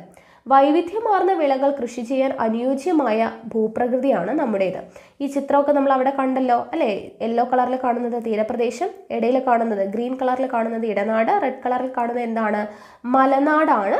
അതിൻ്റെ എത്രയാണ് എന്നുള്ളതൊക്കെ നമ്മൾ പറഞ്ഞു. 75 മീറ്ററിൽ കൂടുതൽ വരുന്നത് മലനാട്, 7.5 മീറ്ററിനും 75 മീറ്ററിനും ഇടയിൽ വരുന്നത് ഇടനാട്, 7.5 മീറ്റർ വരെ വരുന്നത് തീരപ്രദേശം. ഓക്കെ, അത് നമ്മൾ പഠിച്ചു അല്ലേ. അപ്പോൾ നോക്കുക, മലനാടിനെ കുറിച്ചാണ് കൂടുതൽ കാര്യങ്ങൾ നമുക്ക് പഠിക്കാനുള്ളത്. കേരളത്തിൻ്റെ കിഴക്കൻ പ്രദേശങ്ങൾ ഉൾപ്പെടുന്ന മലനാട്ടിൽ മഴയും മഞ്ഞും തണുപ്പും ഏറെയാണ്. നമ്മൾ പറഞ്ഞു വനങ്ങളാണ് കൂടുതൽ കാണപ്പെടുന്നത്, ഉയരത്തിലാണ് സ്ഥിതി ചെയ്യുന്നത് അല്ലേ. അപ്പോൾ കേരളത്തിൻ്റെ കിഴക്കൻ പ്രദേശങ്ങൾ ഉൾപ്പെടുന്ന മലനാട്ടിൽ മഴയും മഞ്ഞും തണുപ്പും ഏറെയാണ്. സമുദ്രനിരപ്പിൽ നിന്നും വളരെ ഉയരത്തിൽ സ്ഥിതി ചെയ്യുന്ന സഹ്യപർവ്വത നിരയുടെ ഭാഗമാണിവിടം. സഹ്യപർവ്വത നിര എന്ന് വെച്ചാൽ എന്താ? പശ്ചിമഘട്ടം അല്ലെ. സഹ്യപർവ്വത നിര എന്നറിയപ്പെടുന്നത് പശ്ചിമഘട്ടമാണ്. അപ്പോൾ സമുദ്രനിരപ്പിൽ നിന്നും വളരെ ഉയരത്തിൽ സ്ഥിതി ചെയ്യുന്ന സഹ്യപർവ്വത നിരയുടെ അല്ലെങ്കിൽ പശ്ചിമഘട്ടത്തിൻ്റെ ഭാഗമാണ് മലനാട്. ഇത് നമ്മൾ പഠിച്ചതാണ്. ഇനി ഇവിടെ കൃഷി ചെയ്യുന്ന ഏലം, തേയില എന്നീ വിളകളാണ് ഇവിടെ കൊടുത്തിട്ടുള്ളത്. അപ്പോൾ മലനാട്ടിൽ കൂടുതലായിട്ട് കൃഷി ചെയ്യുന്ന എന്താണ്? ഏലം, തേയില എന്നീ വിളകളാണ്. ഈ വിളകളുടെ വളർച്ചയ്ക്ക് ആവശ്യമായിട്ടുള്ള ഭൂമിശാസ്ത്ര ഘടകങ്ങൾ ചുവടെ ചേർക്കുന്നു. അപ്പോൾ ഏലം, തേയില എന്നീ വിളകൾ കൃഷി ചെയ്യാൻ ആവശ്യമായിട്ടുള്ള ഭൂമിശാസ്ത്ര ഘടകങ്ങൾ ഏതൊക്കെയാണ് എന്നുള്ളതാണ് കൊടുത്തിട്ടുള്ളത്. ഏതൊക്കെയാണ്? താപനില 30 ഡിഗ്രി സെൽഷ്യസിൽ താഴെയായിരിക്കണം. ഓക്കെ, താപനില 30 ഡിഗ്രി സെൽഷ്യസിൽ താഴെയായിരിക്കണം. ധാരാളമായി ലഭിക്കുന്ന മഴ, നീർവാർച്ചയുള്ള മണ്ണ്, ഇതൊക്കെയാണ് മലനാട്ടിൽ ഏലം, തേയില തുടങ്ങിയ വിളകളുടെ വളർച്ചയ്ക്ക് ആവശ്യമായിട്ടുള്ള ഭൂമിശാസ്ത്ര ഘടകങ്ങൾ. ഓക്കെ, താപനില 30 ഡിഗ്രി സെൽഷ്യസിൽ താഴെയായിരിക്കണം, ധാരാളമായി ലഭിക്കുന്ന മഴ, നീർവാർച്ചയുള്ള മണ്ണ്. ഇനി മലനാടിൻ്റെ സ്ഥാനം ഭൂപടം നോക്കി കണ്ടെത്തൂ എന്ന് പറഞ്ഞു. നമ്മൾ കണ്ടെത്തിയല്ലോ അല്ലെ. റെഡ് കളറിൽ കൊടുത്തിട്ടുള്ള 75 മീറ്ററിന് മുകളിൽ കാണപ്പെടുന്ന പ്രദേശമാണ് മലനാട്. ഏലം, കുരുമുളക്, ഇഞ്ചി, മഞ്ഞൾ തുടങ്ങിയ സുഗന്ധവിളകൾക്കും തേയില, കാപ്പി തുടങ്ങിയവയ്ക്കും അനുയോജ്യമായ കാലാവസ്ഥയാണ് ഇവിടെയുള്ളത്. നമ്മളിപ്പോൾ പറഞ്ഞല്ലേ, ഏലം, കുരുമുളക്, ഇഞ്ചി, മഞ്ഞൾ, തേയില, കാപ്പി തുടങ്ങിയവയ്ക്കൊക്കെ അനുയോജ്യമായിട്ടുള്ള കാലാവസ്ഥയാണ് മലനാട്ടിൽ ഉള്ളത്. ഈ ഭൂപ്രകൃതി വിഭാഗത്തിൽ നിന്നും ലഭിച്ച സുഗന്ധവിളകളുടെ പെരുമയാണ് കേരളത്തെ വിദേശികളുടെ പ്രിയപ്പെട്ട ഇടമാക്കി മാറ്റിയതെന്ന് ചരിത്രം പറയുന്നു. എന്നാൽ കേരളത്തിൻ്റെ കാലാവസ്ഥയിലും ഭൂവിനിയോഗത്തിലും വന്ന മാറ്റങ്ങൾ ഈ മേഖലയിലെ കാർഷിക ഉൽപ്പാദനത്തെ ഏറെ ബാധിച്ചിട്ടുണ്ട്. ഓക്കെ, അപ്പോൾ ദേ ഇവിടെ ഒരു കോളമായിട്ട് കൊടുത്തിട്ടുണ്ട്. ജോൺ ജോസഫ് മർഫിയെ കുറിച്ചാണ് പറയുന്നത്. അയർലൻഡ് സ്വദേശിയായ ഇദ്ദേഹം ഇന്ത്യയിലെ റബ്ബർ കൃഷിയുടെ പിതാവായാണ് അറിയപ്പെടുന്നത്. അപ്പോൾ ഇന്ത്യയിലെ റബ്ബർ കൃഷിയുടെ പിതാവ് എന്നറിയപ്പെടുന്ന ആരാണ്? ജോൺ ജോസഫ് മർഫിയാണ്. പേര് പഠിച്ചിരിക്കുക കേട്ടോ. ജോൺ ജോസഫ് മർഫിയാണ് ഇന്ത്യയിലെ റബ്ബർ കൃഷിയുടെ പിതാവ് എന്നറിയപ്പെടുന്നത്. അദ്ദേഹം സുഹൃത്തുക്കളോടൊപ്പം പെരിയാറിൻ്റെ തീരത്ത് ആലുവയ്ക്കടുത്തായിട്ട് 1902 റബ്ബർ കൃഷി തുടങ്ങി. അപ്പോൾ ജോൺ ജോസഫ് മർഫി ആദ്യമായിട്ട് റബ്ബർ കൃഷി തുടങ്ങുന്നത് എവിടെയാണ്? പെരിയാറിൻ്റെ തീരത്ത് ആലുവയ്ക്കടുത്താണ്. 1902 റബ്ബർ കൃഷി തുടങ്ങുന്നത്. പിന്നീട് അദ്ദേഹം കോട്ടയം ജില്ലയിൽ മുണ്ടക്കയത്തിനടുത്ത് ഏന്തയാറിൽ വാണിജ്യാടിസ്ഥാനത്തിൽ റബ്ബർ കൃഷി ആരംഭിച്ചു. അപ്പോൾ വാണിജ്യാടിസ്ഥാനത്തിൽ റബ്ബർ കൃഷി ആരംഭിച്ചത് എവിടെയാണ്? കോട്ടയം ജില്ലയിൽ മുണ്ടക്കയത്തിനടുത്തുള്ള ഏന്തയാറിൽ വാണിജ്യാടിസ്ഥാനത്തിൽ റബ്ബർ കൃഷി ആരംഭിച്ചു. കേവലം ഒരു പ്ലാന്റർ മാത്രമായിരുന്നില്ല മർഫി. തൊഴിലാളികൾക്കായി പെൻഷൻ ആനുകൂല്യങ്ങൾ, നാട്ടുകാർക്കായി വിദ്യാലയങ്ങൾ, ആരാധനാലയങ്ങൾ എന്നിവ അദ്ദേഹം പണിതു നൽകി. ഓക്കെ, അപ്പോൾ ജോൺ ജോസഫ് മർഫി ഇമ്പോർട്ടൻ്റ് തന്നെയാണ്. ഇന്ത്യയിലെ റബ്ബർ കൃഷിയുടെ പിതാവ് എന്നറിയപ്പെടുന്നു. അദ്ദേഹം ആദ്യമായി റബ്ബർ കൃഷി നടത്തിയത് പെരിയാറിൽ ആലുവയ്ക്കടുത്തായിട്ട് 1902 റബ്ബർ കൃഷി തുടങ്ങി. വാണിജ്യാടിസ്ഥാനത്തിൽ തുടങ്ങിയത് കോട്ടയം ജില്ലയിൽ മുണ്ടക്കയത്തിനടുത്തുള്ള ഏന്തയാറിലാണ് വാണിജ്യാടിസ്ഥാനത്തിൽ തുടങ്ങിയത്. ഓക്കെ, ഇനി മലനാട് കഴിഞ്ഞാൽ അടുത്തത് ഇടനാടാണ്. തീരപ്രദേശത്തിനും മലനാടിനും ഇടയിലാണ് ആര് സ്ഥിതി ചെയ്യുന്നത്? ഇടനാട്. ഇടയ്ക്കാണ് അല്ലേ? തീരപ്രദേശത്തിനും മലനാടിനും ഇടയ്ക്കാണ് ഇടനാട് സ്ഥിതി ചെയ്യുന്നത്. കേരളത്തിൽ ഏറ്റവും അധികം വിളവൈവിധ്യമുള്ള പ്രദേശമാണ് ഇടനാട്. നമ്മൾ നേരത്തെ പറഞ്ഞു അല്ലെ, ഏറ്റവും അധികം വിളവൈവിധ്യമുള്ള പ്രദേശമാണ് ഇടനാട് എന്ന് പറയുന്നത്. ഭക്ഷ്യധാന്യങ്ങൾ അല്ലെ, ഭക്ഷ്യധാന്യങ്ങൾ, പച്ചക്കറികൾ, കിഴങ്ങുവർഗ്ഗങ്ങൾ തുടങ്ങിയവ ഇടനാട്ടിലെ വിളവൈവിധ്യത്തിൻ്റെ ഭാഗമാണ്. ഇനി ഇവിടെ നോക്കുക, ധാരാളമായി ലഭിക്കുന്ന മഴ ഈ മേഖലയിലെ ചെറുകുന്നിൻ പ്രദേശങ്ങളിലെ ലാറ്ററൈറ്റ് മണ്ണിൻ്റെയും നദീതടങ്ങളിലെ എക്കൽ മണ്ണിൻ്റെയും സാമാന്യം കനത്ത ആവരണം തുടങ്ങിയ അനുകൂല ഭൂമിശാസ്ത്രങ്ങളാണ് ഇടനാട്ടിലെ വിളവൈവിധ്യത്തിന് കാരണം. അപ്പോൾ ഇടനാട്ടിലെ വിളവൈവിധ്യത്തിന് കാരണമായിട്ടുള്ള ഭൂമിശാസ്ത്ര ഘടകങ്ങൾ എന്തൊക്കെയാണ്? ധാരാളമായി ലഭിക്കുന്ന മഴ, അതുപോലെ തന്നെ ലാറ്ററൈറ്റ് മണ്ണിൻ്റെയും നദീതടങ്ങളിലെ എക്കൽ മണ്ണിൻ്റെയും സാമാന്യം കനത്ത ആവരണം. ഓക്കെ, ചെറുകുന്നിൻ പ്രദേശങ്ങളിലെ ലാറ്ററൈറ്റ് മണ്ണ്, നദീതടങ്ങളിലെ എക്കൽ മണ്ണിൻ്റെയും ആവരണം, ധാരാളമായി ലഭിക്കുന്ന മഴ തുടങ്ങിയ ഭൂമിശാസ്ത്ര ഘടകങ്ങളാണ് ഇളനാട്ടിലെ വിളവൈവിധ്യത്തിന് കാരണമെന്ന് പറയുന്നത്. കേരളത്തിലെ പ്രധാന വാണിജ്യ വിളയായ റബ്ബർ കൃഷി ചെയ്യുന്നതിന് ഏറ്റവും അനുയോജ്യമാണിവ. അപ്പോൾ റബ്ബർ കൃഷി ചെയ്യുന്നതിന് ഏറ്റവും അനുയോജ്യമായിട്ടുള്ള ഭൂപ്രകൃതി വിഭാഗം ഏതാണ് എന്ന് ചോദിച്ചാൽ ഏതാണ്? ഇടനാടാണ്. ഓക്കെ, റബ്ബർ കൃഷിക്ക് ഏറ്റവും അനുയോജ്യമായിട്ടുള്ള പ്രദേശമാണ് ഇടനാട്. 20-ാം നൂറ്റാണ്ടിൻ്റെ ആദ്യ പാദത്തിലാണ് ഈ മേഖലയിൽ റബ്ബർ വ്യാപകമായി കൃഷി ചെയ്യാൻ തുടങ്ങിയത്. ഓക്കെ, 20-ാം നൂറ്റാണ്ടിൻ്റെ ആദ്യ പാദത്തിലാണ് റബ്ബർ ഇവിടെ വ്യാപകമായി കൃഷി ചെയ്യാൻ തുടങ്ങിയത്. അതുവരെ എന്തായിരുന്നു? മരച്ചീനി, കാച്ചിൽ, ചേന തുടങ്ങിയ കിഴങ്ങുവർഗ്ഗങ്ങളും പച്ചക്കറികളും വ്യാപകമായി കൃഷി ചെയ്തിരുന്നു. ഏത്തവാഴ കൃഷിയും ഈ മേഖലയിൽ വ്യാപകമായിരുന്നു. ഇടനാടിൻ്റെ ഈ വിളവൈവിധ്യം അതിവേഗം റബ്ബറിന് വഴിമാറുകയാണ്. ചെറിയ കൃഷിയിടങ്ങൾ പോലും ഇന്ന് റബ്ബർ കൃഷിക്കായി ഉപയോഗിക്കുന്നു. ഒരിക്കൽ നട്ട വിളവെടുപ്പ് തുടങ്ങിയാൽ ഏറെക്കാലം വിളവ് ലഭിക്കുന്നത് റബ്ബറിൻ്റെ മേന്മയാണ്. അപ്പോൾ ഇടനാട്ടിൽ ഇപ്പോൾ കൂടുതലായിട്ടും കൃഷി ചെയ്യുന്ന എന്താണ്? റബ്ബറാണ് എന്നുള്ള കാര്യം ഓർത്തിരിക്കുക. ഓക്കെ, അടുത്തത് തീരപ്രദേശത്തെക്കുറിച്ചാണ്. സമുദ്രനിരപ്പിൽ നിന്നും അധികം ഉയരമില്ലാത്ത പ്രദേശമാണിത് തീരപ്രദേശം എന്ന് പറയുന്നത്. താഴ്ന്ന ഇടങ്ങളിലെ എക്കൽ മണ്ണിൻ്റെ നിക്ഷേപം നെൽകൃഷിക്കും തീരപ്രദേശങ്ങളിലെ ഉപ്പ് രസമുള്ള എക്കൽ മണ്ണ് തെങ്ങ് കൃഷിക്കും ഏറെ അനുയോജ്യമാണ്. നമ്മൾ പറഞ്ഞു തീരപ്രദേശത്ത് കൃഷി ചെയ്യുന്നത് ഏതൊക്കെയാണ്? നെല്ലും തെങ്ങുമാണ് അല്ലേ? ഇത് രണ്ടുമാണ് പ്രധാനപ്പെട്ട കാർഷിക വിളകൾ എന്ന് പറയുന്നത് തീരപ്രദേശത്തുള്ളത്. അപ്പോൾ നെല്ലിന് അനുയോജ്യമായിട്ടുള്ള മണ്ണ് ഏതാണ്? താഴ്ന്ന ഇടങ്ങളിലെ എക്കൽ മണ്ണാണ് നെൽകൃഷിക്ക് അനുയോജ്യം. ഉപ്പ് രസമുള്ള എക്കൽ മണ്ണാണ് തെങ്ങ് കൃഷിക്ക് അനുയോജ്യം. ഓക്കെ, താഴ്ന്ന ഇടങ്ങളിലെ എക്കൽ മണ്ണ് നെൽകൃഷിക്കും ഉപ്പ് രസമുള്ള എക്കൽ മണ്ണ് തെങ്ങ് കൃഷിക്കും ഏറെ അനുയോജ്യമാണ്. ഈ വിളകൾ സമൃദ്ധമായി കൃഷി ചെയ്തിരുന്ന തീരപ്രദേശ മേഖലകൾ കാലക്രമേണ ജനവാസ കേന്ദ്രങ്ങളായി മാറാൻ തുടങ്ങി. ഇത് കൃഷിഭൂമിയുടെ അളവിൽ കാര്യമായ കുറവുണ്ടാക്കി. വിത്ത്, വളം തുടങ്ങിയവയിലെ വില വർധനവ് കൃഷി ആദായകരമല്ലാതാക്കി. ഇതുമൂലം കർഷകർ മറ്റു തൊഴിലുകളിലേക്ക് മാറാൻ നിർബന്ധിതരായി. ഇനി അടുത്തത് കൃഷിയെ നെഞ്ചേറ്റിയ നാട്. കൃഷിയെക്കുറിച്ചാണ്. കേരളം ഒരു കാർഷിക സംസ്കാരത്തിൻ്റെ കേന്ദ്രമായിരുന്നു. ഇതൊക്കെ നമ്മൾ പറഞ്ഞല്ലേ, ബേസിക് ആയിട്ടുള്ള കാര്യങ്ങൾ പറഞ്ഞു. എന്നതിന് തെളിവായി അനേകം ആഘോഷങ്ങളും ആചാരങ്ങളും നമ്മുടെ നാട്ടിലുണ്ട്. നമ്മുടെ നാട്ടിലെ ചില പഴഞ്ചൊല്ലുകൾ ശ്രദ്ധിക്കൂ. കുംഭത്തിൽ മഴ പെയ്താൽ കുപ്പയിലും മാണിക്യം, കുംഭത്തിൽ നട്ടാൽ കുടത്തോളം ചേന, മീനത്തിൽ നട്ടാലോ മീൻ കണ്ണിനോളം, തിരിമുറിയാതെ തിരുവാതിര ഞാറ്റുവേല. ഇതെല്ലാം എന്താണ്? കൃഷിയും കാലാവസ്ഥയും നമ്മുടെ സംസ്കാരത്തിൽ എത്രമാത്രം സ്വാധീനം ചെലുത്തുന്നു എന്നതിനുള്ള തെളിവാണ്. എല്ലാം കൃഷിയും കാലാവസ്ഥയുമായി ബന്ധപ്പെട്ടുള്ള പഴഞ്ചൊല്ലുകളാണ് അല്ലേ. അപ്പോൾ കൃഷി എന്ന് പറയുന്നത് അത്രത്തോളം ഇമ്പോർട്ടൻ്റ് ആണ്. കേരളത്തിലെ ചില പ്രധാന വിളകളുടെ ഭൂവിസ്തൃതിയിൽ കഴിഞ്ഞ അരനൂറ്റാണ്ടിനിടെ ഉണ്ടായിട്ടുള്ള വ്യത്യാസമാണ് ഇവിടെ നൽകിയിട്ടുള്ളത്. നോക്കുക. നെല്ല് 1961 എത്രയാണ് ഭൂവിസ്തൃതി? ഇവിടെ ലക്ഷം ഹെക്ടറിലാണ് കൊടുത്തിട്ടുള്ളത്. 7.5 ലക്ഷം ഹെക്ടറാണ് നെല്ലിൻ്റെ വിസ്തൃതി എന്ന് പറയുന്നത്. 1987 ആകുമ്പോഴേക്കും 6 ആയി. 2011 ആകുമ്പോഴേക്കും 2.08 ആയി. അപ്പോൾ കുറഞ്ഞാണ് വരുന്നത് അല്ലേ. മരച്ചീനി നോക്കുക. 1961 2.37 ആയിരുന്നു. 1987 ആകുമ്പോഴേക്കും 1.72 ആയി. 2011 ആകുമ്പോഴേക്കും 0.75 ആയി. ദെൻ തെങ്ങ് നോക്കുക. 1961 5.5 ആണ്. 1987 7.75, കുറച്ച് കൂടി. ദെൻ 2011 8.21. അപ്പോൾ തെങ്ങിൻ്റെ അളവ് കൂടി വന്നിട്ടുണ്ട്. റബ്ബർ നോക്കുക. 1.33 ആയിരുന്നത് ദെൻ 3.59 ആയി. 5.40 ആയി. അപ്പോൾ തെങ്ങും റബ്ബറിൻ്റെയും അളവ് കൂടി വരുന്നുണ്ട്, ഭൂവിസ്തൃതി കൂടി വരുന്നുണ്ട്. നെല്ല്, മരച്ചീനി എല്ലാം എന്താണ്? കുറഞ്ഞാണ് വരുന്നത് അല്ലേ. അപ്പോൾ നെല്ല്, മരച്ചീനി എന്നിവയുടേതാണ് കുറവ് രേഖപ്പെടുത്തിയിട്ടുള്ളത്. ഏതാണ് കൂടുതലായിട്ട് വന്നിട്ടുള്ളത്? നമ്മൾ പറഞ്ഞതുപോലെ തന്നെ നോക്കുക, തെങ്ങും റബ്ബറുമാണ് കൂടുതലായിട്ട് വന്നിട്ടുള്ളത്.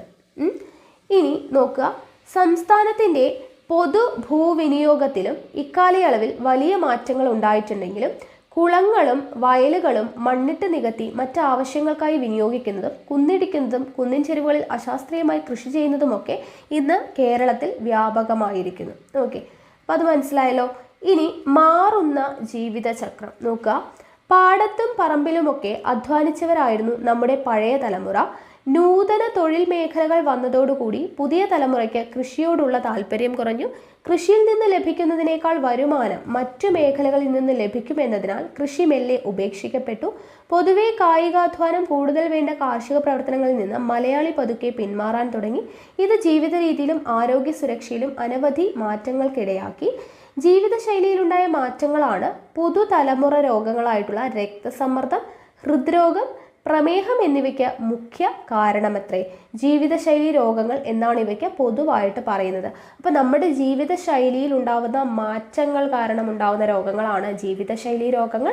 അതിന് എക്സാമ്പിളാണ് രക്തസമ്മർദ്ദം, ഹൃദ്രോഗം, പ്രമേഹം എന്നിവ.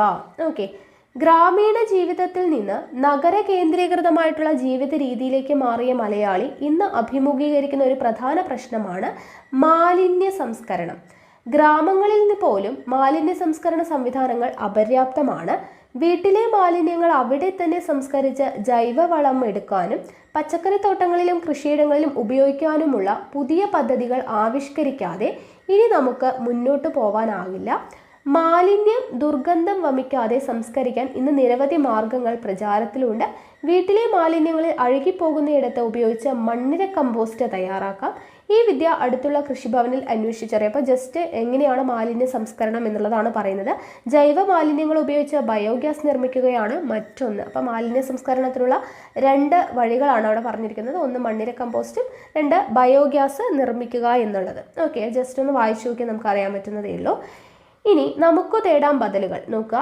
കേരളം ഇന്ന് ഭൂമിശാസ്ത്ര സവിശേഷതകളുടെ സാധ്യതകൾ പ്രയോജനപ്പെടുത്തുന്നതിന് പകരം കാർഷിക സംസ്കാരത്തെ വിട്ടകന്നതായി കണ്ടു അല്ലേ. പൂർണ്ണമായും ഒരു തിരിച്ചുപോക്ക് ഇതിന് സാധ്യമാണോ? അപ്പോൾ അതിനുള്ള ബദലുകൾ എന്തൊക്കെയാണ് നമ്മൾ സ്വീകരിക്കേണ്ടത് എന്നുള്ളതൊക്കെയാണ്. ഇവിടെ കുറച്ച് പേപ്പർ കട്ടിങ്സ് കൊടുത്തിട്ടുണ്ട്. പെയിന്റ് ടിന്നിൽ ബാലുവിൻ്റെ കുട്ടിക്കൃഷി, കൊച്ചു സിയയ്ക്ക് മാതൃക അമ്മ, ഓക്കെ, അങ്ങനെ അടുക്കളത്തോട്ടത്തിനെ കുറിച്ചിട്ടൊക്കെ കൊടുത്തിട്ടുണ്ട്. അപ്പോൾ ബദലുകൾ, സാധ്യതകൾ എന്ന് പറഞ്ഞ് കൊടുത്തിട്ടുണ്ട്. നോക്കുക, കൃഷി ചെയ്യാൻ എന്തിനാണ് മണ്ണ്? അപ്പോൾ കൃഷി ചെയ്യണമെന്നുണ്ട്, പക്ഷെ മണ്ണില്ല. നഗരവാസികളുടെ സ്ഥിരം പരാതികളിൽ ഒന്നാണ് ഹൈഡ്രോപോണിക്സ്. അതിനൊരു പരിഹാരമാണ്. ഓക്കെ, ഹൈഡ്രോപോണിക്സ് എന്ന് പറയുന്നത് കൃഷി ചെയ്യാൻ മണ്ണില്ല എന്ന് പറയുന്നവർക്കുള്ള ഒരു പരിഹാരമാണ് എന്ത്? ഹൈഡ്രോപോണിക്സ്. അപ്പോൾ എന്താണ് ഹൈഡ്രോപോണിക്സ് എന്ന് നോക്കാം. സസ്യ വളർച്ചയ്ക്ക് ആവശ്യമായ ധാതു ലവണങ്ങൾ വെള്ളത്തിൽ അലിയിച്ച് നൽകുകയാണിവിടെ.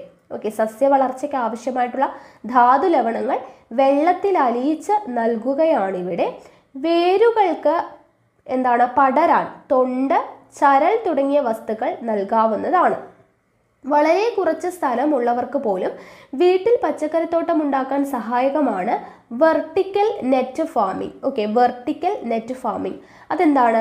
മുളയിലോ കമ്പുകളിലോ വില കുറഞ്ഞ വല കുത്തനെ വലിച്ചു കെട്ടിയാണ് ഈ കൃഷി നടപ്പാക്കുന്നത്. ഇങ്ങനെ ചെയ്യുമ്പോൾ പയറും പാവലവും ഒക്കെ മുകളിലേക്ക് പടരുന്നത് കൊണ്ട് സ്ഥലക്കുറവ് പ്രശ്നമാകുന്നില്ല. അപ്പോൾ ഈ മണ്ണില്ല എന്ന് പറയുന്നവർക്ക് വേണ്ടിയിട്ടുള്ള രണ്ട് ടെക്നിക്കാണ്. ഒന്ന് ഹൈഡ്രോപോണിക്സും, രണ്ട് വെർട്ടിക്കൽ നെറ്റ് ഫാമിങ്ങും. അതെന്താണെന്നുള്ളത് വായിച്ച് മനസ്സിലാക്കിയല്ലോ. ഓക്കെ, ഇനി ഫയലിൽ നിന്ന് വയലിലേക്ക് നോക്കുക. പരിസ്ഥിതി സൗഹൃദ കൃഷിക്ക് 100 മേനി വിളവ് എന്ന് പറഞ്ഞു കൊടുത്തിട്ടുണ്ട്. കുട്ടനാട്ടിലെ ആദ്യത്തെ പരിസ്ഥിതി സൗഹൃദ കർഷകരിൽ ഒരാളാണ് PJ തോമസ്. കുട്ടനാടിലെ ആദ്യത്തെ പരിസ്ഥിതി സൗഹൃദ കർഷകരിൽ ഒരാളാണ് PJ തോമസ്. നെൽകൃഷിയിലാണ് അദ്ദേഹം തൻ്റെ കാർഷിക പരീക്ഷണം നടത്തിയത്. അതെങ്ങനെയാണ് എന്നാണ് പറയുന്നത്. നോക്കുക, ചാണകം, ഗോമൂത്രം, പാടത്തെ മണ്ണ് തുടങ്ങിയവ പ്രത്യേക അനുപാതത്തിൽ കൂട്ടിക്കലർത്തി ഏതാനും ദിവസം അടച്ചു മൂടി വെച്ചു. ഈ മിശ്രിതം നെൽച്ചെടികൾക്കു മീതെ വീശിയൊഴിച്ചു. ജൈവ മിശ്രിതമായതുകൊണ്ട് ചെടിയിൽ വീണാലും കുഴപ്പമില്ല. 15 ദിവസം വീതം ഇടവിട്ട് ഇത് 3 തവണ ആവർത്തിച്ചു. ആരോഗ്യത്തോടെ വളർന്ന നെൽച്ചെടികളിൽ നിറയെ കതിര്. രാസകൃഷി ചെയ്തു മറ്റു പാടങ്ങളിലൊക്കെ ഏക്കറിന് 2.5 ടൺ നെല്ല് കിട്ടിയപ്പോൾ തോമസ് ചേട്ടന് കിട്ടിയത് 3 ടൺ നെല്ല് എന്നാണ് പറയുന്നത്. അപ്പോൾ പരിസ്ഥിതി സൗഹാർദ്ദപരമായിട്ടുള്ള ജൈവ കൃഷിയെക്കുറിച്ചാണ് പറയുന്നത്. ചാണകം, ഗോമൂത്രം, പാടത്തെ മണ്ണ് ഇതൊക്കെ ഉപയോഗിച്ച് നെൽകൃഷി മെച്ചപ്പെടുത്തിയ കാര്യമാണ് പറയുന്നത്. ഓക്കെ, അപ്പോൾ ഈ മാതൃകകളിൽ ചിലതെല്ലാം അനുകരണീയമാണ്, അല്ലെ? നമുക്കും ചെയ്യാൻ പറ്റുന്നതാണ്. ഇതിലൂടെ നമുക്ക് നമ്മുടെ നഷ്ടപ്പെട്ട കൃഷിയെ പൂർണ്ണമായി തിരിച്ചുപിടിക്കാൻ ആവില്ലെങ്കിലും മണ്ണിനെ നിലനിർത്താനായിട്ടാവും. മണ്ണിൻ്റെ നീർവാർച്ചയും പ്രകൃതിയുടെ കുളിർമയും തിരിച്ചുപിടിക്കാൻ ആയാൽ തന്നെ അത് വലിയൊരു നേട്ടമാണ്, അല്ലെ? നമ്മൾ ജൈവ കൃഷിയാവുമ്പോൾ മണ്ണിന് വലിയ പ്രശ്നമൊന്നും വരില്ല. അതുകൊണ്ട് തന്നെ മണ്ണിൻ്റെ നീർവാർച്ചയും പ്രകൃതിയുടെ കുളിർമയും എല്ലാം നമുക്ക് തിരിച്ചുപിടിക്കാനായിട്ട് പറ്റും. ഇനി സർക്കാരിൻ്റെ പ്രോത്സാഹനം എന്ന് പറഞ്ഞു കൊടുത്തിട്ടുണ്ട്. നോക്കുക, കേരളത്തിൻ്റെ കാർഷിക പാരമ്പര്യം തിരിച്ചുപിടിക്കാൻ സർക്കാരിൻ്റെ നേതൃത്വത്തിൽ നിരവധി പദ്ധതികൾ ആവിഷ്കരിച്ചിട്ടുണ്ട്. ജനങ്ങളെ കൃഷി ചെയ്യാൻ പ്രോത്സാഹിപ്പിക്കുന്ന നിരവധി സ്കീമുകളും സർക്കാർ തലത്തിലുണ്ട്. Vegetable and fruit promotion council VFPCK എന്ന് നമുക്ക് കേട്ടിട്ടുണ്ട്, അല്ലെ? വിത്ത് നമുക്ക് ചെടികളൊക്കെ വേണമെങ്കിൽ അവിടെ പോയിട്ട് വാങ്ങിക്കാം. അപ്പോൾ VFPCK എന്ന് പറയുന്നത് സർക്കാർ കൊണ്ടുവന്നിട്ടുള്ള ഒരു സ്കീമാണ്. Vegetable and fruit promotion council എന്നാണ് അതിൻ്റെ ഫുൾ ഫോം. പഴങ്ങൾ, പച്ചക്കറികൾ, സുഗന്ധവിളകൾ, കൂണിനങ്ങൾ, ഔഷധ സസ്യങ്ങൾ എന്നിവയുടെ കൃഷി പ്രോത്സാഹിപ്പിക്കുക എന്ന ലക്ഷ്യത്തോടു കൂടിയിട്ടാണ് സംസ്ഥാന ഹോർട്ടിക്കൾച്ചർ മിഷൻ പ്രവർത്തിക്കുന്നത്. അപ്പോൾ സംസ്ഥാന ഹോർട്ടിക്കൾച്ചർ മിഷന്റെ ലക്ഷ്യം എന്താണ്? പഴങ്ങൾ, പച്ചക്കറികൾ, സുഗന്ധവിളകൾ, കൂണിനങ്ങൾ, ഔഷധ സസ്യങ്ങൾ എന്നിവയുടെ കൃഷി പ്രോത്സാഹിപ്പിക്കുക എന്നുള്ളതാണ്. തേനീച്ച വളർത്തൽ പ്രോത്സാഹിപ്പിക്കുക എന്നത് ഈ മിഷന്റെ ലക്ഷ്യമാണ്. അപ്പോൾ ഹോർട്ടിക്കൾച്ചറിന്റെ അടുത്തൊരു ലക്ഷ്യമാണ് തേനീച്ച വളർത്തൽ പ്രോത്സാഹിപ്പിക്കുക. കൃഷി വകുപ്പും കുടുംബശ്രീ മിഷനും മറ്റു നിരവധി ഏജൻസികളും കൃഷി പ്രോത്സാഹിപ്പിക്കുന്നതിൽ സർക്കാരിനെ സഹായിക്കുന്നുണ്ട്. ഇനി ഇവിടെ ചില നൂതന കൃഷി രീതികൾ എന്ന് പറഞ്ഞു കൊടുത്തിട്ടുണ്ട്. നോക്കുക, ഹരിതഗൃഹ കൃഷി, ഗ്രീൻ ഹൗസ് ഫാമിംഗ് എന്ന് പറഞ്ഞിട്ടുള്ള ഒരു കൃഷിരീതിയാണ്. ഓക്കെ, ചില നൂതന കൃഷിരീതികളാണ്. അപ്പോൾ ഓരോന്നും എന്താണെന്നുള്ളത് നോക്കി വയ്ക്കുക. ഹരിതഗൃഹ കൃഷി എന്താണ്? കൊടും തണുപ്പുള്ള ഇടങ്ങളിൽ വിളകൾ നശിച്ചു പോകാതിരിക്കാനായി സ്ഫടിക മേൽക്കൂരയുള്ള മുറികളിൽ അവയെ വളർത്തുന്ന രീതിയാണ്. ഓക്കെ, കൊടും തണുപ്പുള്ള ഇടങ്ങളിൽ വിളകൾ നശിച്ചു പോകാതിരിക്കാൻ എന്ത് ചെയ്യുന്നു? സ്ഫടിക മേൽക്കൂരയുള്ള മുറികളിൽ അവയെ വളർത്തുന്ന രീതിയാണ് ഹരിതഗൃഹ കൃഷി എന്ന് അറിയപ്പെടുന്നത്. ഓക്കെ, അടുത്തത് കൃത്യതാ കൃഷി. ഓക്കെ, കൃത്യതാ കൃഷി. അപ്പോൾ നോക്കുക, ഓരോ പ്രദേശത്തെയും മണ്ണിനും വിളയ്ക്കും ഓരോ സമയത്തും ആവശ്യമായ പരിചരണം കൃത്യമായ അളവിൽ നൽകുന്ന കൃഷിരീതിയാണിത്. ഓക്കെ, അപ്പോൾ കൃത്യത എന്നല്ലേ പറയുന്നത്, അതുപോലെ തന്നെ ആ വാക്ക് പോലെ തന്നെയാണ് ഓരോ പ്രദേശത്തെയും മണ്ണിനും വിളയ്ക്കും ഓരോ സമയത്ത് എന്ത് ചെയ്യുക, കൃത്യമായിട്ടുള്ള പരിചരണം നടത്തുക. ഓക്കെ, വെള്ളം, വളം എന്നിവയെല്ലാം കൃത്യമായ അളവിൽ നൽകുന്ന കൃഷിരീതിയാണ് കൃത്യതാ കൃഷി എന്ന് പറയുന്നത്. പച്ചക്കറി കൃഷിക്ക് അനുയോജ്യമായ നീർവാർച്ചയും സൂര്യപ്രകാശവും ലഭിക്കുന്ന ഏത് സ്ഥലവും കൃത്യതാ കൃഷിക്ക് പ്രയോജനപ്പെടുത്താമെന്ന് പറയുന്നു. ഓക്കെ, പച്ചക്കൃഷിക്ക് അനുയോജ്യമായിട്ടുള്ള നീർവാർച്ചയും സൂര്യപ്രകാശവും ലഭിക്കുന്ന സ്ഥലത്ത് ഇത് നമുക്ക് പ്രയോജനപ്പെടുത്താം. ഓക്കെ, അടുത്തത് ഫെർട്ടിഗേഷൻ. ഫെർട്ടിഗേഷൻ എന്ന് പറയുന്ന മെത്തേഡ് എന്താണ്? വെള്ളവും വളവും കണികാരൂപത്തിൽ ഡ്രിപ്പറുകളിലൂടെ നൽകുന്ന രീതിയാണ് ഫെർട്ടിഗേഷൻ. ഓക്കെ, വെള്ളവും വളവും കണികാരൂപത്തിൽ ഡ്രിപ്പറുകളിലൂടെ നൽകുന്ന രീതിയാണ് എന്ത്? ഫെർട്ടിഗേഷൻ എന്ന് പറയുന്നത്. പൂർണ്ണമായും വെള്ളത്തിൽ ലയിക്കുന്ന രാസവളങ്ങൾ ഉപയോഗിക്കുന്നത് കൊണ്ട് ചെടികൾക്ക് അവ വേഗത്തിൽ വലിച്ചെടുക്കുവാൻ കഴിയുന്നു. അപ്പോൾ എന്താണ് ഫെർട്ടിഗേഷൻ, എന്താണ് കൃത്യതാ കൃഷി, എന്താണ് ഹരിതഗൃഹ കൃഷി എന്നുള്ളത് മനസ്സിലായി എന്ന് വിചാരിക്കുന്നു. ഇനി അടുത്തത് നോക്കുക, കർഷക ദിനം. ചിങ്ങം 1 കർഷക ദിനമാണ്. അപ്പോൾ കർഷക ദിനം എന്നാണ്? ചിങ്ങം 1-നാണ്. ഈ വർഷത്തെ കർഷക ദിനം നിങ്ങളുടെ സ്കൂളിൽ എങ്ങനെയാണ് ആചരിക്കുന്നത് അതൊന്നും നമുക്ക് ആവശ്യമില്ല. ചിങ്ങം 1 കർഷക ദിനമാണ് എന്നുള്ളത് പഠിച്ചു വയ്ക്കാം. ഓക്കെ, അടുത്തത് ഹരിത കേരളം. കേരളത്തിൻ്റെ ഭൂപ്രകൃതിയും മണ്ണും കാലാവസ്ഥയുമെല്ലാം കൃഷിക്ക് ഏറ്റവും അനുകൂലമാണ്. ഇതിനെ ഉപയോഗപ്പെടുത്തുന്ന ജീവിതശൈലിയിലേക്ക് കേരളീയർ മാറേണ്ടതുണ്ട്. ഓരോ കുടുംബവും അവർക്ക് ആവശ്യമുള്ള പച്ചക്കറികൾ വീട്ടുപറമ്പിൽ കൃഷി ചെയ്യുന്നു. സ്കൂൾ ഉച്ചഭക്ഷണ പരിപാടിക്ക് ആവശ്യമായ പച്ചക്കറികൾ സ്കൂൾ കോമ്പൗണ്ടിൽ തന്നെ കൃഷി ചെയ്തുണ്ടാക്കുന്നു. നാട്ടിലെങ്ങും വിഷമില്ലാത്ത പച്ചക്കറികളും ഭക്ഷ്യധാന്യങ്ങളും വിളയുന്നു. പാടത്തും പറമ്പിലും അധ്വാനിക്കുന്നത് കൊണ്ട് ജീവിതശൈലി രോഗങ്ങളുമില്ല. ഇങ്ങനെയൊരു നാളെയാണ് നമുക്ക് വേണ്ടത് എന്നാണ് പറയുന്നത്. നാം എല്ലാവരും ഒരുപോലെ ഉത്സാഹിച്ചാൽ ഇതൊക്കെ നിഷ്പ്രയാസം സാധിക്കുന്നതേയുള്ളൂ. ഭൂപ്രകൃതി, മണ്ണ്, കാലാവസ്ഥ, മഴ, നദികൾ ഇവയൊക്കെ കാർഷിക പ്രവർത്തനങ്ങൾക്ക് അനുകൂലമായ നമ്മുടെ നാടിൻ്റെ കാർഷിക സംസ്കാരം വീണ്ടെടുക്കാൻ നമുക്ക് കൈകോർക്കാം. ഓക്കെ, അപ്പോൾ ഇത്രയുമാണ് നമ്മുടെ 6ാം ക്ലാസ്സിലെ 3rd ചാപ്റ്റർ എന്ന് പറയുന്നത്. ഓക്കെ, അപ്പോൾ ഇത്രയുമാണ് നമ്മുടെ കേരള ജിയോഗ്രഫി എന്ന് പറയുന്ന ഭാഗത്ത് നമുക്ക് പഠിക്കാനുള്ള 2 SCERT ചാപ്റ്റർ. ഓക്കെ, SCERT പാഠഭാഗത്ത് ഈ 2 ചാപ്റ്ററാണ് നമുക്ക് കേരള ജിയോഗ്രഫിയുടെ ഭാഗത്ത് വരുന്നത്. അപ്പോൾ ഇത് മാത്രമാണ് SCERT ബേസ്. ബാക്കിയുള്ളത് നമ്മൾ മറ്റ് സോഴ്സുകളിൽ നിന്നും പഠിക്കണം. ബാക്കിയുള്ള കാര്യങ്ങളൊക്കെ നമ്മൾ കേരള ജിയോഗ്രഫി കംപ്ലീറ്റ് ആയിട്ട് നമ്മൾ ഓൾറെഡി ക്ലാസ് റൂം സെഷനായിട്ട് ചെയ്തിട്ടിട്ടുണ്ട്. അപ്പോൾ ആ വീഡിയോസ് കണ്ടിട്ട് നിങ്ങൾക്ക് പഠിക്കാവുന്നതാണ്. ഓക്കെ ആണല്ലോ. അപ്പോൾ നമ്മൾ ഇനി കേരള ജിയോഗ്രഫി +1 +2 ടെക്സ്റ്റ് ബുക്കിനെ ബേസ് ചെയ്തുകൊണ്ടുള്ള ക്ലാസ്സുകളൊക്കെ നമ്മൾ ഉടനെ തന്നെ ചെയ്യുന്നതായിരിക്കും. ഓക്കെ, അപ്പോൾ എന്തായാലും നമുക്ക് ഇനി അടുത്ത ക്ലാസ്സിൽ കാണാം. താങ്ക്